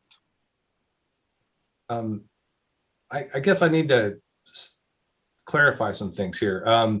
So the mayor in our municipal code is actually identified as the administrative official. In her designee is the city administrator, who is the actual, she has entitled to make the decision on administrative adjustment applications. If we're trying to go in. Sorry, Jeff, I don't interrupt. Does that say that in here, or is that you're just talking about in general? That's in the, yeah, it's not in the sign code specifically, because Title 10 is a subset of the city's municipal code. Okay. So if you go back to the original definition section of Title 10, that's where it specifies the different roles and identify who is the administrative official for what particular title and who makes that particular decision. So with regard to all administrative adjustment applications, the process, if you will, is that the application is received, reviewed for completeness, then it is sent out to property owners within a 600-foot radius for, if I remember correctly, 14 days of public comment. Then afterwards, the administrative official reviews the comments and the staff's recommendation for approval or denial based upon the conditions for adjustment. And then if he or she is so inclined, then they make a recommendation and back to the staff, and the staff report is written for approval or denial. And then if for some reason a member of the public is aggrieved by the decision, they may so appeal that decision within 5, I want to say, business days. And that goes back to the city council, if I remember correctly. If we're going to try to change it to the planning commission, I think there's going to have to be some serious look at the duties and responsibilities of the planning commission, because the way that our code sets them up and gives them power to decide different types of applications, I don't believe, the last time I looked at their duties and powers, that they are entitled to make a decision on any of our zoning applications. They make a recommendation to the city council, and it requires an open record public hearing. Let me clarify that. Okay, I'm okay with if a different party reviews it. I don't have a concern about that. I'm looking for a secondary review of whether it's the planning commission or city council, or I'm open to recommendations. Councilmember Bell. Yes, Russ, aren't you, or what are you trying to clarify here? That you want an automatic 2-person review, which is a new addition to what other procedures are, because right now anyone can appeal to the council for a review of a decision that they disagree with. So you already have that. If that's the angle you want something to do. And I believe in going to the planning commission, you're throwing something on to the planning commission that belongs with this council.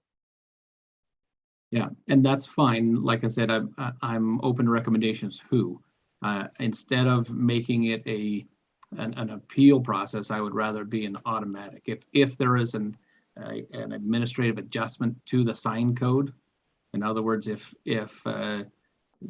we're going through this process of establishing the sign code, and if there's something that doesn't fall under the sign code, and there's an administrative adjustment, I believe there should be a secondary review. So if that's the council, then that's what I would want. Yeah, I think that we already have that right now, because you're saying that us, for lack of knowledge here, in one sense, that Mr. Peters is the one who says that this sign code this is a violation of sign code, or they rule against an individual's request. You already have then an appeal that goes to either the mayor or her designee. So you have 2 people right there that you're already doing. I'm failing to understand what you want here, because it seems to me we already have that, and we have the appeal final to the council. So we have a 3-step process right now. So this is not about an appeal of a specific sign. This is the administrative adjustment to the sign code. So No, that's not correct, okay, council member. This is a process by which an individual property owner who is applying or wishing to construct a new sign, whereby they may want to have some adjustment to the standards based upon the circumstances of their particular property or application. So a good example would be, say, for example, a particular business is inside a commercial center, let's say, a small commercial center. And per our ordinance, I'm just going to make up these standards, they're only allowed to have 50 square feet of sign area. And there's 6 different businesses in that particular commercial center. And so the applicant comes in and says, hey, I would like to go and have an expansion of my sign area to go up to 100 square feet, because 100 square feet is going to give each individual tenant in my commercial center enough advertising space, so that way we can represent who is within this commercial center. That's an example of an administrative adjustment. So they're asking us to just for their purpose alone, expand the standards for that sign type that they're applying for, either the location or the size of it generally. that helps and clarifies my misunderstanding. So I withdraw my motion. Okay. Yeah, and I'm going to pick up on what Mr. Peters says. Yeah, administrative adjustment, it's kind of like a kissing cousin of a variance. They're both ways to fudge the rules a little bit for specific scenarios. Codes are generally applicable rules, trying to pick one size fits all rules for every scenario, but there are sometimes some one-offs that are proper for a little bit of fudging here or there. That's all this is speaking to. It's not speaking to administrative adjustment of the code in its entirety for everyone. Okay. I appreciate the clarification. Sure. So you said you had some other ones though? Do you have something else, Councilmember Carlson? I do. I'm open to let anyone else chat if they want. Does anybody else have any proposed sub motions? We'd still be on proposed sub motion number 6 at this point because we did not get a second to that withdrawn motion. So Councilmember Carlson. This is my last one, and I promise. On the multiple tenant section, let me get to that section here.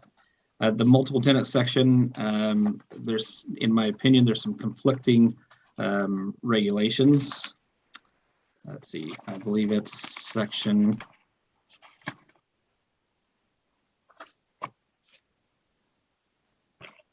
There we go. O-5E as in Edward. It talks about a street frontage. It has been changed from 300 feet to 400 feet. So if a business has a multi-tenant business has 400 feet, lineal feet of road frontage, they can have a second additional sign. Then in section D of that subsection, it says each tenant within a multiple building complex or multiple tenant building shall be allowed one, and it says on, but should be one freestanding sign and sign structure in accordance with the provisions of this chapter. And then E talks about not allowing them any closer than 200 feet. So if you have, say, a land property with 6 tenants and it is 500 feet in, or 400 feet in linear road frontage, the first 2 business, you're allowed 2 signs, but the first 2 businesses to put up a sign get their signs. So my recommendation would be to maintain that as a single sign. So to strike section B, subsection B of that, and require a multi-tenant sign instead of one sign every 200 feet, which would limit to just the first two to put in a sign. So one clarification I'll offer is the subsection B you're speaking of refers to the owner or operator of the complex, whereas the subsection D speaks of the tenant. Mm-hmm. Okay, I was just going to make sure you were following that. Yeah. So as a potential sixth sub-motion, you're proposing again what? Striking subsection B of that. Subsection B in its entirety. In its entirety. And relying only on subsection C, where you have 600 linear feet, still allowing that to have multiple signs. So as a proposed sixth sub-motion, Councilmember Carlson is proposing striking what currently appears as subsection B of 10.38.180. Is there a second as to this proposed sixth sub-motion?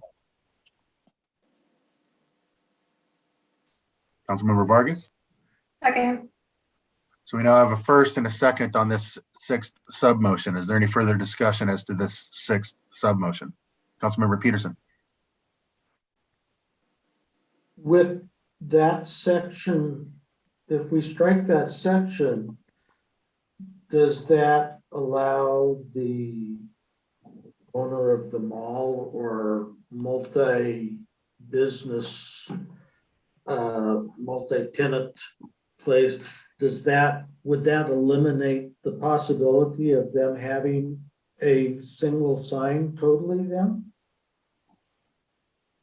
Subsection A would still stay in place. Subsection A speaks about one of these signs. Subsection B, the one that's proposed to be struck, speaks of two of these signs. Subsection 3 speaks of three of these signs. So if B is taken out, the options would be one sign for land that's situated that way under A, and then three signs for land that is situated a different way under what is currently C, but would be renumbered to B. So I want to make one clarification to what Rob just said. So Rob is essentially correct that A would allow each building complex shall be allowed at least one freestanding sign and sign structure, but per street frontage. Right. So if you have two street frontages that butt a particular piece of property, they get two freestanding signs. Then subsection B, which we're going to strike, basically would allow them to have an additional sign per lineal feet of frontage in addition to those two freestanding per street frontages that property has. And then basically then you're left with section C, which goes and expands the number of lineal footage, and correct me if I'm wrong, Councilman Carlson, and then also allows that along that street frontage them to have a total of three freestanding signs per 600 feet of frontage. I think that's all accurate. Okay. Any further discussion? Councilmember Wickenhagen. Just for informational purposes, do we have any street frontage longer than 400 feet? I wouldn't know that off the top of my head. Councilmember or City Planner Peters might have some recollection on that, but I'm not sure if we have that data. I don't believe so. It's been a lot of years since we initially drafted this sign ordinance and applied it to the city of Selah. But what I recall is that I don't believe there was any particular piece of property that had that amount of lineal feet of frontage. Maybe one of the schools might. But they're in a residential zone, so this wouldn't apply to them. But potentially, the reason why it was left in was that as we expand out into the urban growth boundary, we have larger parcels that are undeveloped. Who knows how soon or when we'll be out there, but it's a possibility. And for clarification, Kevin, that's Currently, I don't know that we have it, but through acquisition or bringing other property in the city, that could change. Any further discussion as to this sixth sub-motion? Councilmember Mattson? Thank you. I'd just like to clarify that we're looking at 10.38.180, and we're just looking to strike only B of that section, which relates to just the owner operator of each multiple building complex. Is that, I just want to make sure I'm totally clear on this. Yes, the pending motion seeks to only strike that subpart B. But no, that is not the only current subpart that speaks to the owner or operator. It is one of the subparts that speaks to the owner or operator. Thank you. Just wanted clarification. Absolutely. Any further discussion as to this sixth sub-motion? Your hand is still raised electronically, Kevin. I don't know if, no? Anyone else? Teresa, will you please take a roll call as to the sixth sub-motion? Yes, sir. Councilmember Wickenhagen, Yes. Councilmember Mattson, Yes. Councilmember Vargas, Yes. Councilmember Peterson, Yes. Councilmember Bell, Yes. Councilmember Costello, Yes. Councilmember Carlson. Yes. Unanimous, sir. Any additional sub-motions or any additional discussion as to the original motion as it's now been amended? Councilmember Peterson? I just have a question because I have one more over here. If I don't remember if I moved it, did we address the Clearview triangle definition, 05C? We have not yet.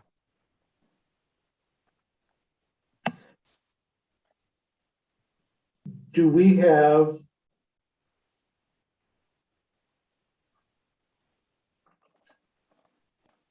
does it need to be specified in this code? Is that defined elsewhere in the code? And so would we need to duplicate that definition specific to this code since it is pretty standard definition? So the definition of a clear view triangle as it pertains to driveways and other vehicle passageways is already defined in other parts of our code. What we're doing today is addressing a new chapter in Title 10. That new chapter would replace the existing 10.38 with a new version of 10.38. A different part of Title 10 that's in Chapter 10.08 already specifies the definition of clear view triangle. I believe that's Selah Municipal Code 10.08.030. That's correct. So in short, I don't think this sort of amendment is necessary, but if you desire it and would like to advance it via motion, you are more than entitled to do so, and it can be considered. I thought it was a duplication and unnecessary. I don't want to make a motion. Okay. Any other sub-motions?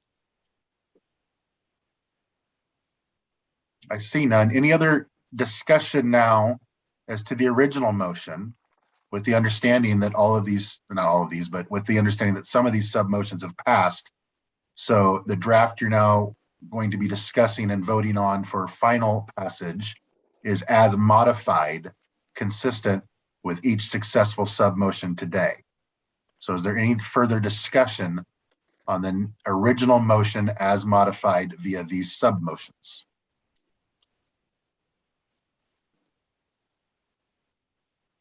Anything at all? Okay. Teresa, can you now take the roll call as to the original motion as modified via the successful sub-motions of today? Yep. Councilmember Wickenhagen, Yes. Councilmember Mattson, Yes. Councilmember Vargas, Yes. Councilmember Peterson, Yes. Councilmember Bell, Yes. Councilmember Costello, Yes. Councilmember Carlson. Yes. Unanimous? Okay, the effect of that is the ordinance is approved on a unanimous basis. It'll be signed by myself and the mayor and the clerk treasurer in the ordinary course of business, probably tomorrow. As you noticed through 05 and 05A, the effective date for this new code has been changed. What you were considering 2 weeks ago had an effective date of November 1 of 2021. This draft that you have now approved has an effective date of December 1, 2021. So it's 1 month longer. I'll just clarify that the reason for that is, as I've said a couple of times on the record and many times off the record, I'm also contemplating bringing forward to you relatively soon, obviously before December 1, amendments to our appeal code. That's a different part of our code. It's not in Title 10. It's not part of our zoning. So it's proverbially easier and quicker to amend. But our current appeal code is rather sparse. And I've got some ideas that I'm going to be bringing forward to you, the council, to have votes on at that point. There's no necessity, legal, true necessity to amend the appeal code, meaning if you fail to amend the appeal code, this new sign code will still take effect on December 1. But that's the explanation for the delay there, to try and give us time to amend the appeal code in the meantime. So thank you everyone for your hard work and your consideration. And I'm glad I can stop saying the word sub motion. Thank you, Rob. Public appearances, we have none. Reports and announcements. Chief Chrisman. Late night. I will keep it very short. I had a couple of pages I want to talk to you about, but I'm just going to pull out a couple of things I think are important for you to know. Number one, today, the Police Department Construction Core Group, which is made up by Mr. Haney, Mr. Peters, and myself. We met with McKinsey Architecture team in preparation for our construction committee meeting this Thursday.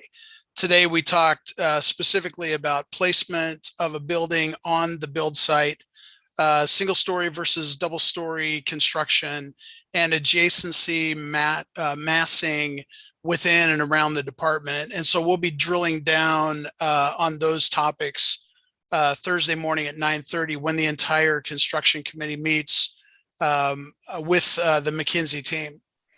The second thing that I wanted to bring to your attention is that tomorrow night is the Viking Pride Homecoming Parade.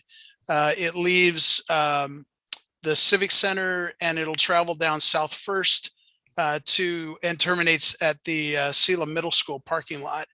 We will be closing down the feeder streets onto South First at about 6 p.m.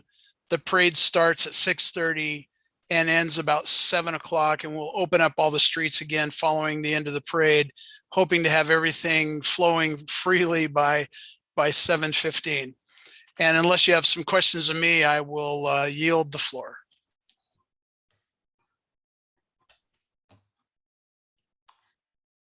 Oh, thank you, Chief.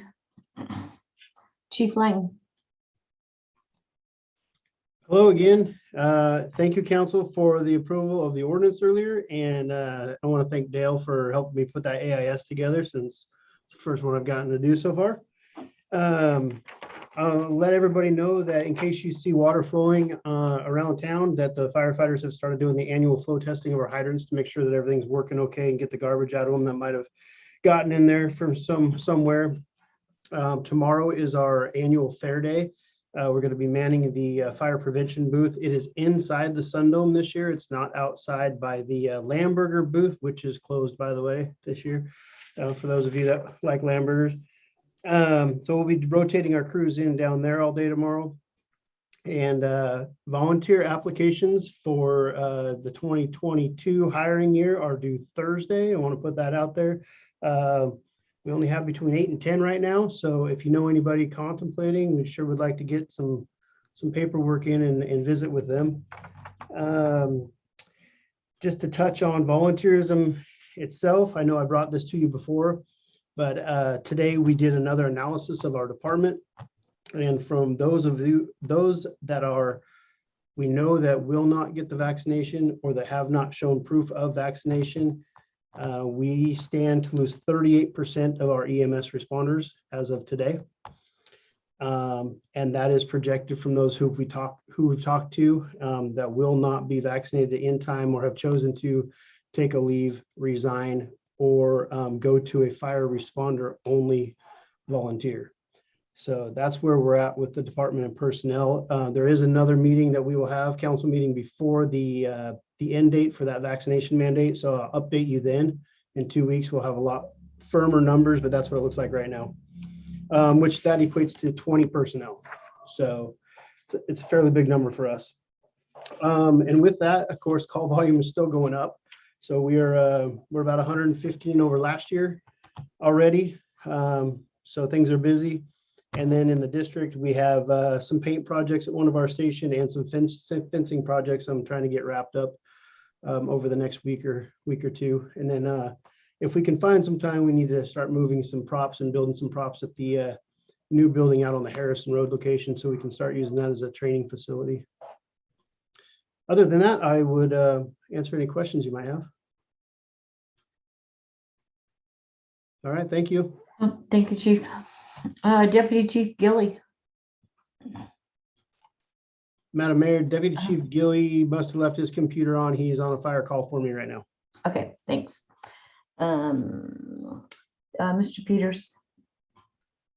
Thank you, Madam Mayor. I'll say no report for building and planning. We're just busy. Speaking for Public Works, our new Public Works manager is out on some leave right now, and so he wasn't able to be here. He wanted me to convey that he's been hard at work with the budget, working with the city administrator to get all of our public works projects correctly funded and set up for the next year's construction season, and getting all of our funding sources in line. We've also been working on, we mentioned a complete streets ordinance. So we've completed the draft of that, and we've forwarded that on to the city administrator and the mayor for their review. There's some things that they need to discuss before whether they decide whether they want to move it on to council for adoption or not. We're also working on an ADA transition plan that is the city is in a long time need of. And I know that our Public Works manager has indicated that seeing how he's working from home, that he has more time to focus on that particular project. So we should, in the coming months, have a draft for the mayor and the city administrator to review, and which will eventually land on your desk and for adoption. The rest of the crew has been out doing a lot of different small projects around the community, and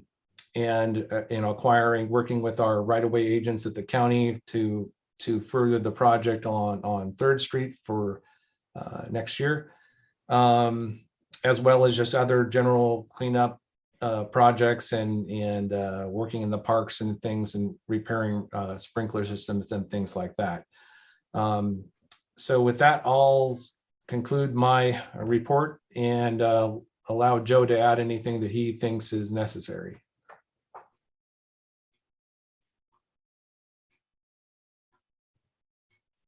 Okay, I can do that.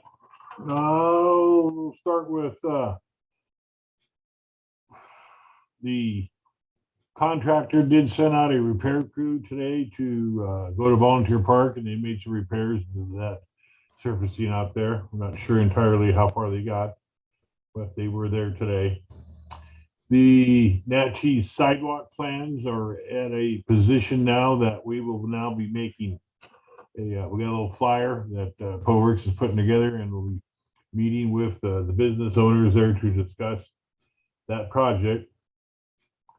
The AMI, the automatic meter reading, we made that application to the Public Works Board, and they will award us 1.6 million for that project. It's a loan, not a grant, but it's a low interest loan. It's about 0.75%. And that project is anticipated to last just under 3 years. The South 3rd Street Valley View Southern project, Jeff mentioned the county is doing the right of way for us. We're updating our right of way procedures. Those should be done here hopefully this week, and the county will probably wind up making some offers here within the next couple of weeks. You know, we also have a TIB, 2 TIB grants. One is for the sidewalk on that South 3rd Street facility. And the other one's for a grant and overlay from on Fremont from Spires out to 11th. We hope to know by November whether we were successful. Those will be grants, and I believe they're 20% matches on those. And the grant and overlay is about 400,000, and the sidewalk on South 3rd Street is about 400,000. So other than that, yeah, budget's going on. Dale's been working hard. We've been feeding him bits and pieces of information, and so he's trying to fit it all in and make sure he gets everything accurate. Look, there's lots of things going on, yeah. So I'll let you guys go. I know it's late, so thank you. If you have any questions, I'll be more than happy to answer them at this time. Clifford.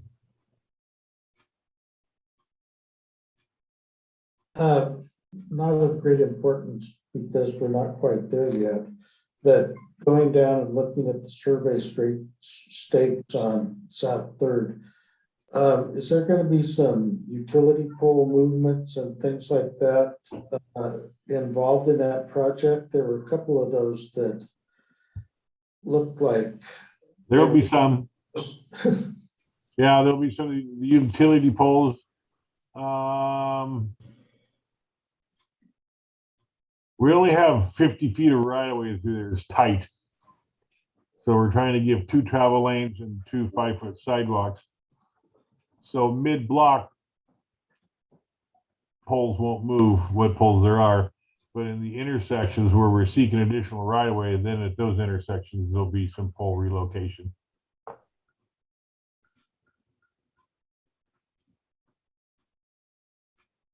All right, thank you. Thank you, Joe. Council members, Mr. Bell. I just want to remind everyone that the SPRSA will be hosting a town hall meeting October 14th at the Civic Center, 6 p.m.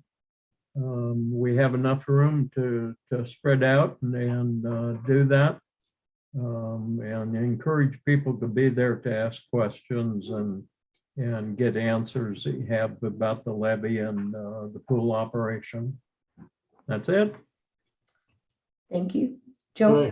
Yes, Roger, would you like me to send a reminder email out to the Law and Justice Center Committee to show up at the police station on Thursday at 9:30? Sure. Okay, I'll do that tomorrow. Okay, thank you. Ms. Vargas?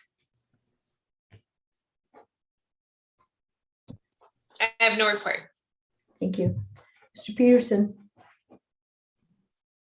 I have no report. Mr. Carlson? I've spoke plenty, so I'll try to keep it brief. Just the importance of the B&O for the SDA opens back up on October 1. So any business who pays B&O has the opportunity to contribute to that program, which allows you to keep 75% of your money, of your contributions in the city of Selah instead of allowing it to go to Olympia. So it's a very good opportunity to help see some of these improvements that we've seen as a partnership with the SDA in the city. Thank you. Mr. Wickenhagen? Just a small update from the Visitors and Convention Bureau. The businesses is picking up. The employment for those businesses, restaurants and et cetera, has picked up back to where just about where it was before. The only thing, the convention center, of course, is still behind, especially with no one knowing exactly where things are going to go. So people are still holding off making some of those decisions. Just a follow-up question. When is the finance committee going to schedule to meet on the budget? That is scheduled right now for November 17, 18, and 19 for the department heads to be meeting with council members. Thank you. You're welcome. Thank you. Mr. Costello. I have no report. What time is it there? It is nearing 5 a.m. Oh, my goodness. Yeah. Okay, so how's the trip? It's great. Good. It was, took a long time to get here, but got through all the restrictions and everything, and so they allowed me to stay. So yeah, and haven't seen my son in almost 2 years, so because of COVID, so that's been good. Okay, well, let's make sure they don't keep you, okay? Yeah. Enjoy your vacation. Thank you. Ms. Metzen. Thank you, Madam Mayor. I attended the Yakima Valley Conference of Governments General Membership meeting last Wednesday, and we had some updates from a couple of our representatives, Representative Chris Corey and also Jeremy Defoe. They had some really good information on what they've been doing. There was also a workshop, tax increment financing workshop that's going to be held via Zoom on 10/7. So if you want any information on that, you can just contact WICOG. It looked like it would be an interesting workshop. Thank you. Thanks, Jackie. The only report I have is for everybody to keep those dates open for the budget. It makes it, this is my 6th year. The first 4 years, hardly saw any council members. Last year we had a pretty good turnout, or maybe it was, I don't know, last year was COVID. I kind of missed a year. But the year that we did have the council members show up, the budget did go to council, it went a lot smoother. So try and make those meetings. We are going to go into a 30-minute executive session.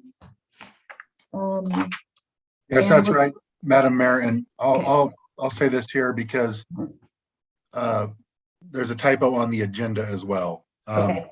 So the explanation for the purpose of the executive session is correct. It is pertaining to litigation. The RCW reference has a typo as to the subsections because frankly, that RCW, its subsections can get a little bit soupy.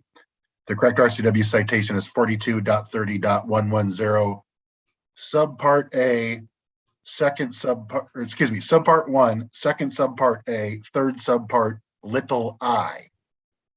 And little I there is distinguished from an I being a 1 on subsection A I. So it's 42.30.110, 1A little I. Okay, thank you. And so we will take a 5-minute break to let the attendees log off, and we will be back at 7:53. Madam Mayor, may I just say I want to give my appreciation to Mr. Case and Mr. Peters for the work they put in on this sign code. It's a lot of work we can solve, and I appreciate it very much. Thank you. Thank you. Madam Mayor, just for clarification, we have it listed as a 30-minute litigation. There's only 2 people on. Should we just give 2 minutes to get off and start our 30 minutes at 7:50? Sure. Okay. So then we would be back after the 30 minutes at 8:20. Okay. Is that what everybody is agreeing to? Okay, I will go ahead and lock the meeting. Give me just a few minutes.